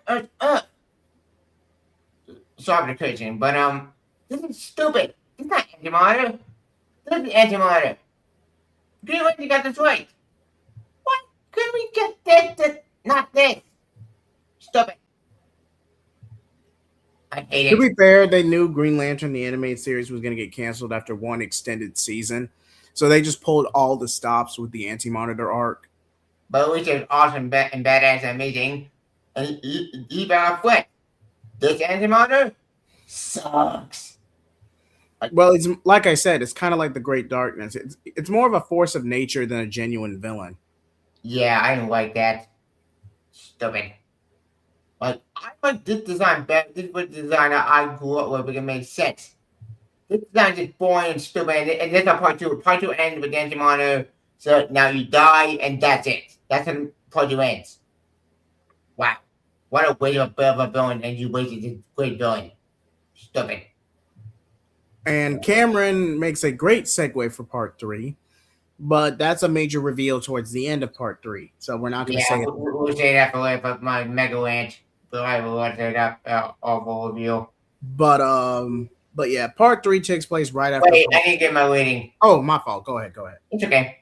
For me, this movie, I give it 1 out of 5. This was stupid. This was a waste of my time. This made me angry because you're telling me we wasted 45 minutes of a movie for flashbacks that was so unnecessary. Second my backstory was just stupid. Super good backstory was more confusing. And it was nothing. What's that bad guy? Yeah, it's okay, Cameron. But you fixed. After Anti-Monitor design, I hate it. It's awful. And this movie is awful. Screw this movie. And I don't want to ever again. Yep. Went over. Okay, thank you, Debbie. But all right. Part 3. Okay, like I said, part 3 takes place right where part 2 left off, with with Supergirl grief-stricken over the Monitor. They're trying to figure out what to do. Yeah. And wait, we missed something. When the Monitor dies, his energy gets released to other tower things. Yeah, but that's part of the story itself. So that's fair. But yeah, part 3 basically you get a bit of a reprieve and kind of like a few-week time skip into the bleed, kind of like as a safe haven between the Monitor. The Earth got terrible thanks to the Monitor dying. And then Lex Luthor tries to calculate, like, yeah, we could wait him out, but eventually we would. But if we did that, we'd starve to death before he finds us. So yeah, and the other have resources. But what have resources? And wait, we forgot in part 2 one of them died. That's towards the end. No. In part 2, one of them at the end meets at her people and tries to fight the Shadow Regions. Well, yeah, the women of Themyscira were wiped out, but not Wonder Woman herself. Oh, I completely forgot about that. When I think that was a parallel Earth of the Amazons that got wiped out. Yeah, I think so. With her mother, Apaja, and then Aquaman also goes to another 90s Aquaman's world got destroyed. in part 2. Yeah. In part 2. Yeah. There's Hookman Aquaman. I completely forgot about that part. And I forgot the time displaced dinosaur scene dragged out way too long. That's in part 3, right? Wait, was that in part 3 or was that in part 2? That might have been in part 3. Yeah, I don't remember. Oh yeah, that's when the Illusion. The Illusion showed up in this movie. Oh, okay. That's why. That confused me. Like, what? What would they do? It because it sets up the time displaced dinosaur scene. Oh. In part 3, which, like I said, that one kind of drags on too long. That's like a 10-minute sequence in of itself, which you really could have just cut down to 5. Also, was when no Superman at the Clark Kent in this movie. Okay, I would love to see DC Superman movie. I would love to see DC adapt Blackest Night. Ooh, I would love to see that too. Like I said, Blackest Night. It cannot be part of any Inconnected universe or anything. No, it cannot. DC wants to do. It has to be a standalone adaptation. It has to be. Yeah. You got that's you try to another DCAMU movie, it would fail. I mean, it would only fail if you don't set it up properly. That too. Like if you're just doing it for the sake of it. But if you actually build up to it a little bit, maybe with like a Green Lantern project or two, it's doable. Maybe a little Green Lantern animated movie trilogy. Because you could do the may not do the origin. You get origin too many times. You can do that. Maybe do a Star Wars story similar to Emerald Knights. Then do the Cold War, and then do Blackest Night for the finale. Yes, because Sinestro Cold War pretty much puts the Green Lanterns to a point where they're allowed to use lethal force, and that puts the events of Blackest Night in motion. Like I said, the most streamlined way to do it is a buddy cop Green Lantern movie, adapt Sinestro Cold War as close as possible for the sequel, and then cap off the trilogy with Blackest Night. That is the most streamlined way to go about it. Yeah, because you need the other Lantern Corps to be established. You need Sinestro Cold War to play out to set that up. Yeah, because it sets up the Red Lantern, sets up the Blue Lanterns, and sets up the Indigo, Larva. Indigo Lantern. No. Indigo Lantern will be in Blackest Night. It would actually the Love Lanterns. I forget. Indigo, Life, and Death. Indigo, Life, and Death were revealed in Blackest Night itself. Yes. But the main ones in Jeff Johns' runs prior to that point were green for will, yellow for fear, red for rage, orange for greed, and blue for hope, and pink for love with the Star Sapphires. Yes. Yeah. But yeah, like I said, you would Blackest Night, you would have to take an entire trilogy to set up at the very least. Unless you're going to go the TV route and dedicate multiple seasons to it. Well, I think that would do the anime series. I think that would do the plan because they would stay up a lot of Blackest Night, especially with Scar. They just end up using a rogue Ava, or the rogue or the AI going rogue, and mixed with the Anti-Monitor. Yes, but also the Guardian Scar would actually be in this show. Yeah, Scar played a role in Green Lantern the animated series during the last arc, but it wasn't a direct Blackest Night adaptation. It was just a reference. Yeah, it would just have two Blackest Night season 2. But if they got season 2, yeah, if it ever got a season 2, it definitely would have set up Blackest Night. I would have loved that. It would have been so cool.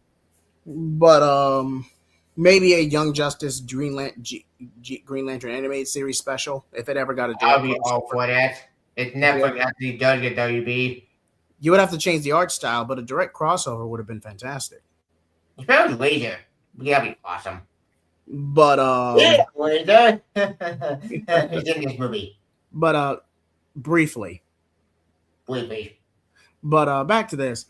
Where were we with part 2? I think we're on dinosaur stuff. Okay, we're on the dinosaur scene with part 3. Okay, like I said, Yeah, because you get Lois Lane talking a bunch of crap. She ends up getting saved, and that's kind of like a cheeky gag. Even Jared got a laugh out of. Yeah. But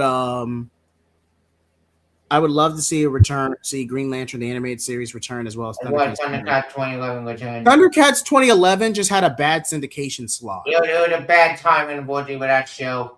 Yeah, it was a bad slot. That show barely got the time of day. It ain't fair. And it was at the very end of like the Saturday morning cartoon trend, because a lot of that was based on like toy sales and merchandise model, which streaming kind of technically killed, or at the very least phased it out. Yeah.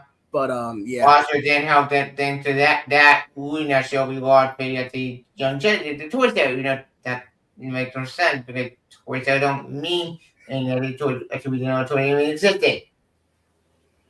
And like I said, I wouldn't mind it coming back if it ever got a proper revival, but I kind of said the same thing about X-Men 97, X-Men the animated series with an X-Men 97. Look how that turned out. It's gonna be good. It's pretty good. Don't get me wrong. It's just there were certain aspects I wouldn't have liked. Like, did I want to see another Logan versus Wolverine versus Cyclops dogfight over Jean Grey for the millionth time? No, but I didn't want Silver Fox Magneto. God, no. Silver Fox Magneto. Oh, you mean Rogue Magneto? Oh. Yeah. Oh. Yeah, you're welcome. Now that's going to be stuck in your head the rest of the night. Oh, dang it. But it is likely going to have impact in season 2 with both Gambit's death and him becoming one of Apocalypse's horsemen. Yeah, but that's going to be awesome. I'm excited with that. So the payoff will probably be worth it. I'm just not a fan of that. I'm just not a fan of that whole love triangle thing. But I'm sure the payoff will be worth it. Mm-hmm. But Kingdom Come, Justice League Doomsday Clock. You need Reaper if you want to make that work. That, and you would have to be back in good standing with Alex Ross. Alex Ross? You mean Alan Moore? Alan Moore, thank you. You need to be, Alan Moore willing to, That's never going to happen. Yeah, because they had a major falling out a few years back. Yeah. But Kingdom Come, Kingdom Come is doable. Kingdom Come is doable, but you would have to getting that art style down is almost impossible, because that's never going to happen. On what do you do motion comic 19? Similar to Red Sun. The animation is going to be the art is going to be a downgrade, but it's doable. Yeah. That's impossible. But like I said, but that's a topic for a different show. We're really getting out of topic. Part 3, okay, basically it's one dinosaur down, you got defeated. They go back to the portal, which is weird at that antimatter wave, not a time portal. I don't get it. It's in the comic, but at least the comic only kept it to a couple of pages. And technically that's minutes. Yeah.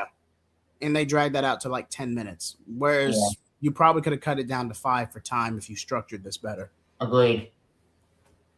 But yeah, it's like you're saying, you're jumping from one world to the next. The villains end up torturing Psycho Pirate, and then I think Captain Psycho Pirate. They never could answer that question. No, he kind of after the Monster's taken out, I guess the Anti-Monitor kind of dumps him off. Now that he's done with him, with both Barry and the Monitor dead. Like I said, in the source material, Psycho Pirate is completely forgotten about, save for his mad ramblings in Arkham Asylum in the epilogue. Outside of that, he's completely forgotten about. So basically you can just chalk that up to like Anti-Monitor's done with him now, and he just ditched him on a random Earth, and the villains ended up finding him. Yeah, that makes sense.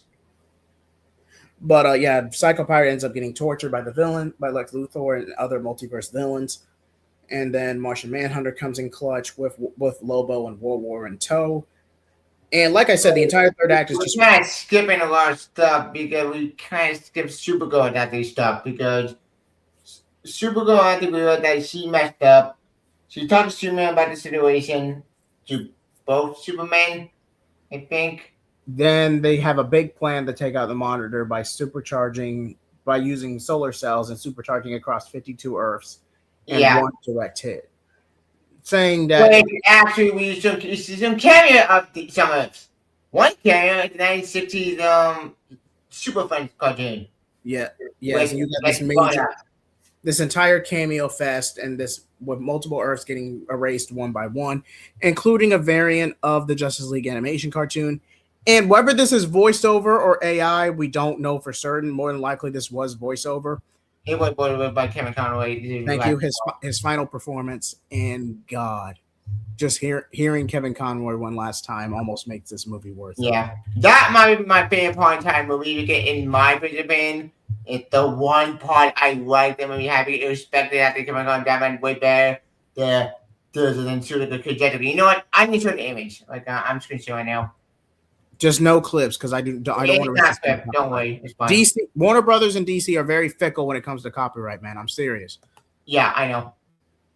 Here it is. Like this was the best part of the entire movie. Like I kill Joker. Like about Gotham, and this is about the end. Like get that through my back, being Batman. Like that is a great line. And a great send off. This send off better than Shooter could just agree. F the green. This did it better.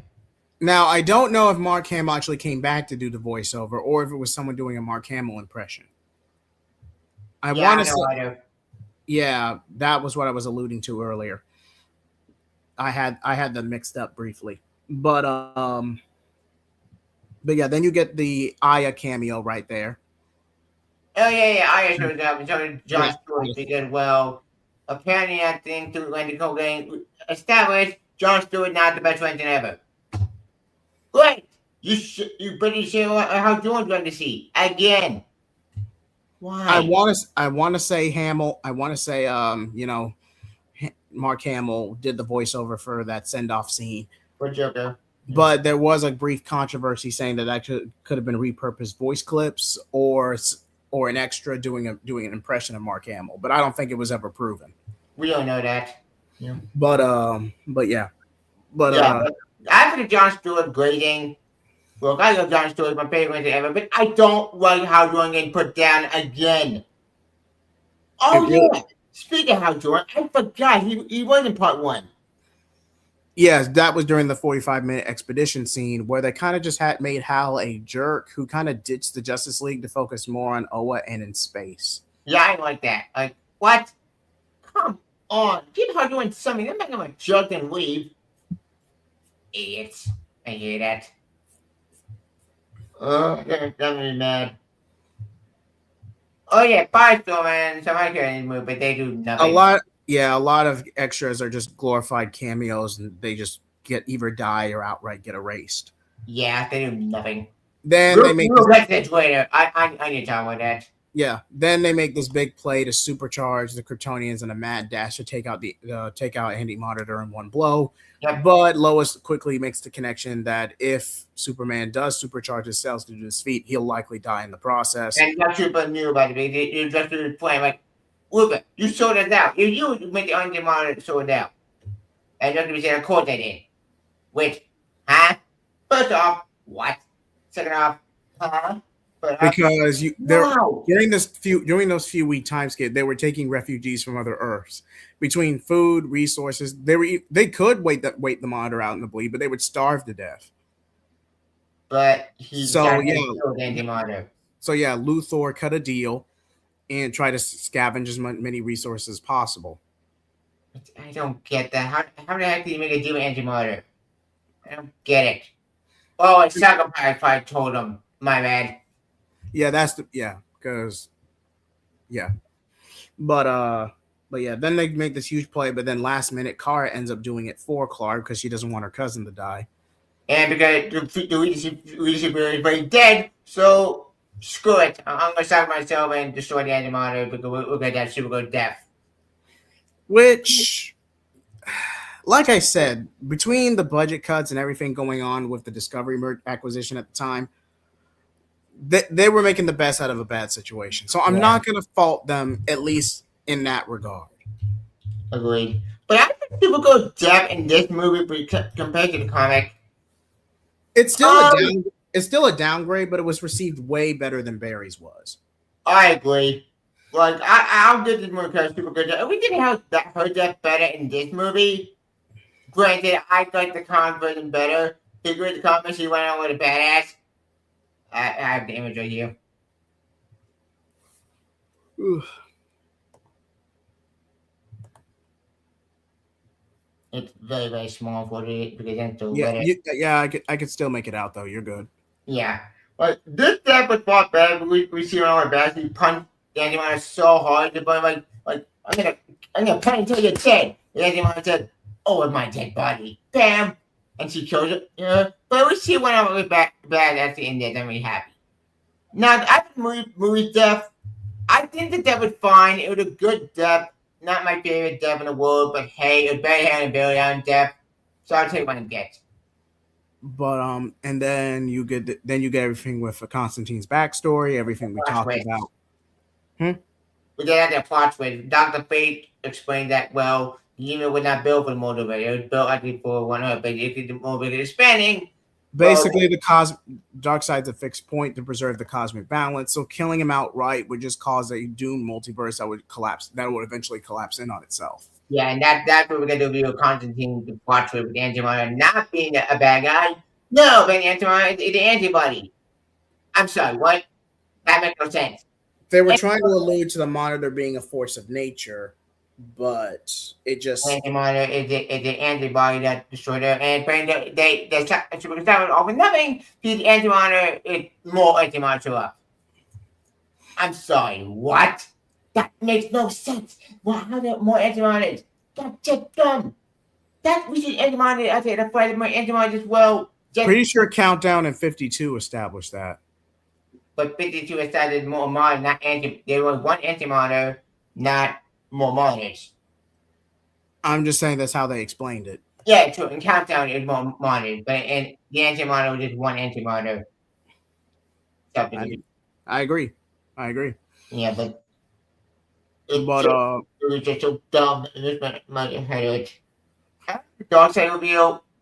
I have so many questions about that because how could Billy Allen go back in time to kill Darkseid as a baby? Wait a second. How does he know to do that? And then find out if we're in space.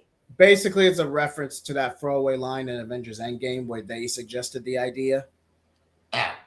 And it's more of a reference to that. But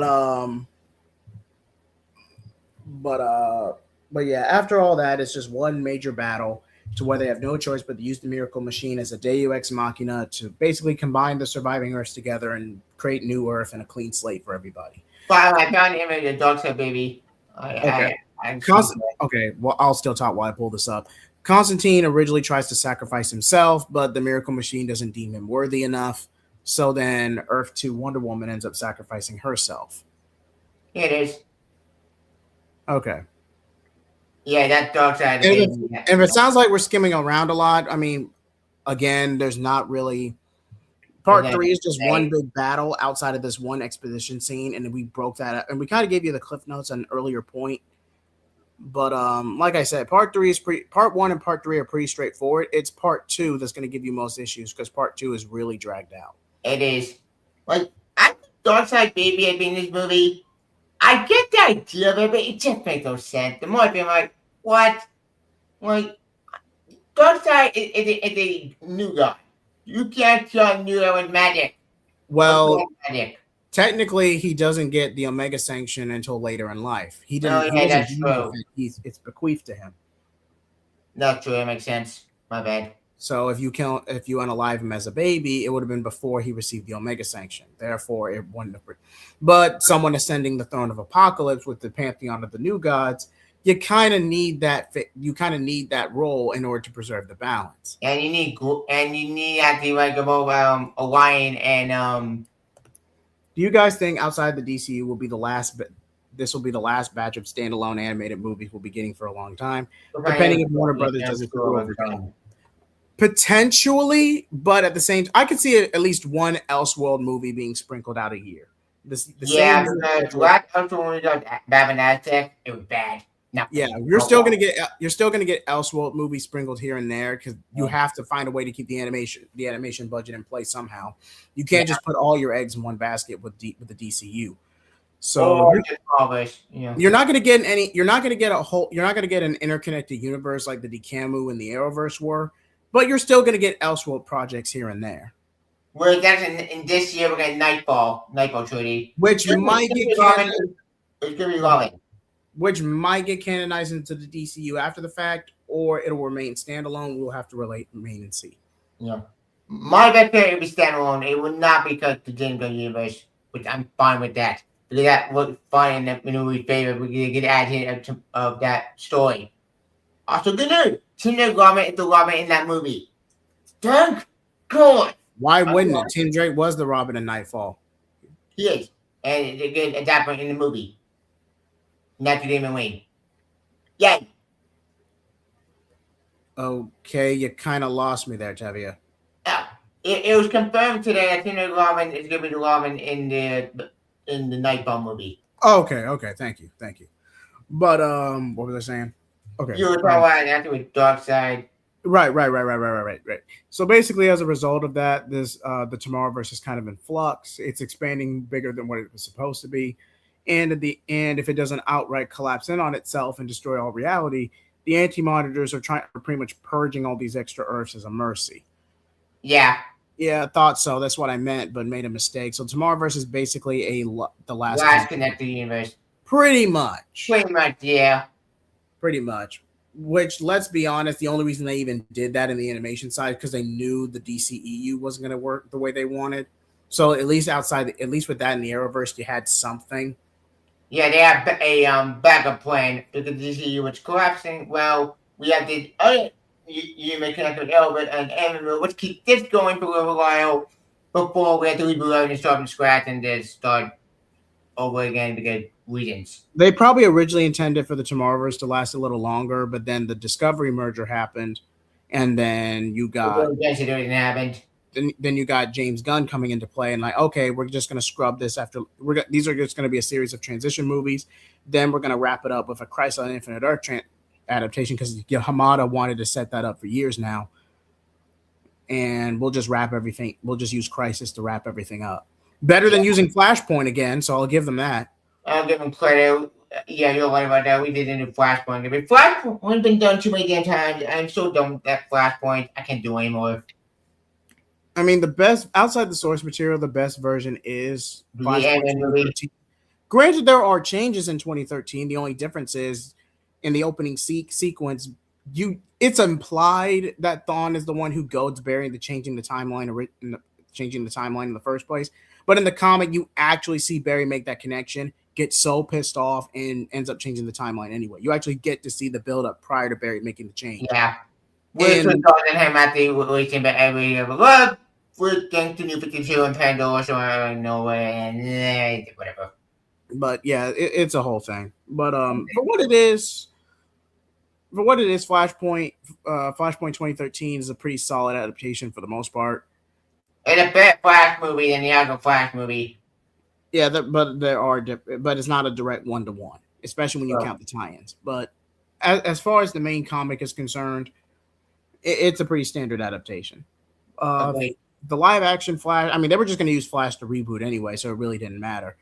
But the very fact that they didn't use Reverse Flash in that movie is arguably its biggest sin, but that's a separate conversation. Agreed. But yeah, back to Crisis. Then basically, then you get the portal. With the exception of the machine because that's the Final Crisis idea. Yeah, and then it remembers about what Miracle Machine about Legion of Superheroes. Yes, it was referenced in Legion of Superheroes. It wasn't physically shown, at least from what I remember. Oh, I do forgot with that. Yeah, because Miracle Machine, that's all Final Crisis stuff. It's not Crisis Earth stuff. That part confused me. Like, why would you bring Final Crisis in Crisis Earth? Not Final Crisis. Because they weren't going to use the Pocket Universe ending, and they need a separate MacGuffin to merge all the surviving Earths together. Well, if you're not going to merge all the surviving Earths together, we're just going to branch off a new reality and just wipe the slate clean. Whereas in the original comic, 5 surviving Earths and their realities end up getting merged together. Yeah, but so it's a slightly different ending. Yeah, this ending would bug me because what? This makes no sense. It just took a few days from my brain. It was so dumb. Yeah, because one of them sacrificed herself because, well, the humans go down anyway. Constantine wanted to do it, but he can't do it. I don't get why. He should do it. He wasn't worthy. Yeah, that makes no sense. Wasn't a worthy tribute. Not for him. Wasn't a worthy tribute. Yeah, I don't get that. Because Constantine has sold his soul and has made dirty dealings with just about everything and everyone in the cosmos. So even if Constantine did willingly offer a piece of itself in exchange for the wish to be granted, what would the miracle machine or the wider universe even take? Constantine is split across so many demons, so many realms. Anytime he's made a deal to get out of Dodge, that's not a worthy transaction. Constantine is pretty much the cosmic equivalent of damaged goods. It's not a worthy transaction. It's not. True. Like from a comic standpoint, it's not. It's really a bad deal. True. But yeah, Wonder Woman ended up being a better offer. And then everyone goes into the portal where everyone's merged together in their clean slate, with the exception of Constantine, who kind of accepts his fate. And Spectre actually leaves with them. Spectre and the Question.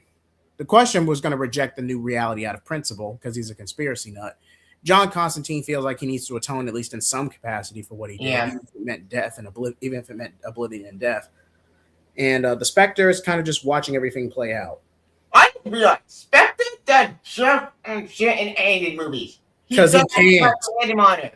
He has to preserve the balance above all else. He is literally God's wrath. True. So that's just no weak potential. But Spectre should have fought the Anti-Monitor. I wanted that fight like in the comic, but we didn't get that. Yeah, in the comic it was like a mild skirmish, but again, that's because everything was going to hell in a handbasket in the comic.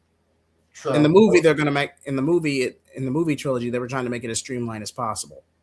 I didn't like that. Which you really can't, because Crisis, it played a larger impact in the industry, but in context, Crisis is a convoluted mess of a story. True. If you were not reading any of the Silver Age books leading up to it, or Silver/Bronze Age, it is a convoluted mess. True. But if you look at it in the story as a whole, it's a good story. Yeah, it's a mess, but it's a mess that... The overall story is good, but the structure's a mess. Structure's a mess if you read the tie-ins. Unless you read the tie-ins, yes. Yeah. The tie-ins are confusing, but read the tie-ins, they kind of make sense. Confusing. And because a lot of these books were going to end at post-Crisis anyway, it's kind of their last hurrah. A lot of these tie-in issues. It's kind of their last. Death metal with definitely DC Universe, but that tie-in. Yeah, but yeah, that whole thing, and yeah, that's the Crisis trilogy. As for part 3, okay, I gave part 1 a 7, a part 5. Wait, we never talked the ending. We did. That was the portal. Everyone goes in. Well, yeah, actually, one more quick. One on. Okay, and then we get a young Diana on Themyscira getting lectured by her mom as she back on Paradise Island and wanders into the horizon. Yeah, because and she may have to go one more time. I don't know if that was a DCU tease or Diana living a personal heaven. It's not. I don't get it. It's never explained. It's never explained for certain. They might repurpose it. If this carries over into the DCU proper. It's not how that's going to happen. But if not, just assume it's Diana's personal heaven and reward for all the good she's done. And for her sacrifice the same entire universe, kind of. So, well, new reality, technically speaking. New reality. But, yeah. But, yeah, that's Crisis Part 3. So if I gave Part 1 a 7, Part 2 a 4, and I'm going to give Part 3 a 7 as well, so that's 17 divided by 3. So that's a bit over 5 overall. That's about a 5.5 overall. A 5.5 out of 10 overall. Yeah. Okay. My score. Go ahead. Yeah. What did I give Part 1 again? You gave Part 1 a 2.5. You gave Part 1 a 3. Okay. You gave part 1 a 3 out of 5, which would be a 6 out of 10. Then you gave part 2 a 2.5, which would be a 5 out of 10. So 6.5. And then you haven't given part 3 a score yet. Yeah. Part 3, I'm giving 1 out of 5. It was disappointing finale. I didn't like the ending. It just made me blood boil. So that's a 2 out of 10. So that's 13 divided by 3. 13. So overall, you give it about a 4.5 out of 10. Yeah, 4.3 out of 10 or 4. Yeah, 4.3 repeating. Okay. Yeah. 4.33. I got you. I see it. But yeah. Like I said, especially if it's a downgrade compared to the source material, and Arrowverse's crossover was at least structured better. Arrowverse's adaptation was at least structured better with limited characters. But again, it's not bad. It's just egregiously mid. It's disappointing and a waste of my time. I was excited for the Infinite Trilogy. When I first heard about this in 2020, I was excited and very excited. What I got? A disappointment that made no sense and a waste of my time. I was so disappointed that I put my worst rate of that year. As it is, it was a series of transition projects to keep the developers employed during the transition. Yeah. But so I'm not gonna fault. Yeah. Sorry. And we got decent content. Like I said, it was decent. It wasn't gonna have time to be fully fleshed out. It was kind of like it was gonna be built up like it's really like 7 films in its entirety. So it wasn't too long. It's like 7 films over the course of a 3-year arc. 3 year, like right at 3 years. Mm-hmm. Because they took a gap year in 2021, and then Man of Tomorrow started in 2022, I think. Yeah, Batman Long Halloween Part 1 was in the beginning of 2022, with Part 2 releasing later in the no. Part 1 was in late 2022, and Part 2 released early 2023. Yeah, Judge Scotty came out after Man of Tomorrow. Yep. So that was around 2022, like earlier in the year. Mm-hmm. And then you got the showcase short sprinkled in amidst those movies. Yeah. Then you got Green Lantern Beware My Power in 2023. Well, really, you got Green Lantern Beware My Power in 2023. You got Catwoman Hunted, Beware My Power, and my favorite movie of that year about Super Sense. Yes, and all in that 1 year. Yep. But then you had early 2024 Supergirl Legion of Superheroes, and then Crisis Part 1 later in the year. No. After we see World War. Oh, we got World War. Okay, thank you. World War later in the year. And then beginning of 2024, you had Crisis Part 1. Late 2024, Crisis Part 2. And near the end of 2024, we got Part 3. And then Watchmen came out and seen that as well. Yeah, Watchmen as an Elseworld project. Yeah. But and then right in the beginning of 2025, I think it was that January. I think it was around exactly this time last year, Part 3 came out. Yeah. And then we got Watchmen Part 2. Yeah. When did Watchmen Part 2 come out? I need to look this up. But yeah, that's pretty much it. Part 2 2024. Watchmen 2024. Okay. Oh, thank you. You're welcome. But yeah, like I said, I'm surprised this one took. I thought this was going to take every bit an hour, but we got. Yeah, it's been 2 hours. Yeah, we got sidelined a couple times. But yeah, this actually this was a great collab. I appreciate you recommending fan requesting this one for me, Tevia. Anytime. And it's probably too late to do a Q&A this late because I know at least in the Eastern Coast it's past midnight. Yeah, so midnight, 12, 11. Yeah, it's probably too late for a Q&A at this point. But yeah, before we wrap up, any final thoughts, Tevia, on your end? Bye-bye, Tomorrowverse. The Tomorrowverse just got weighted potential. It had total potential, but they wasted it. I'm just sad that we get to see Human Fly. But, oh well.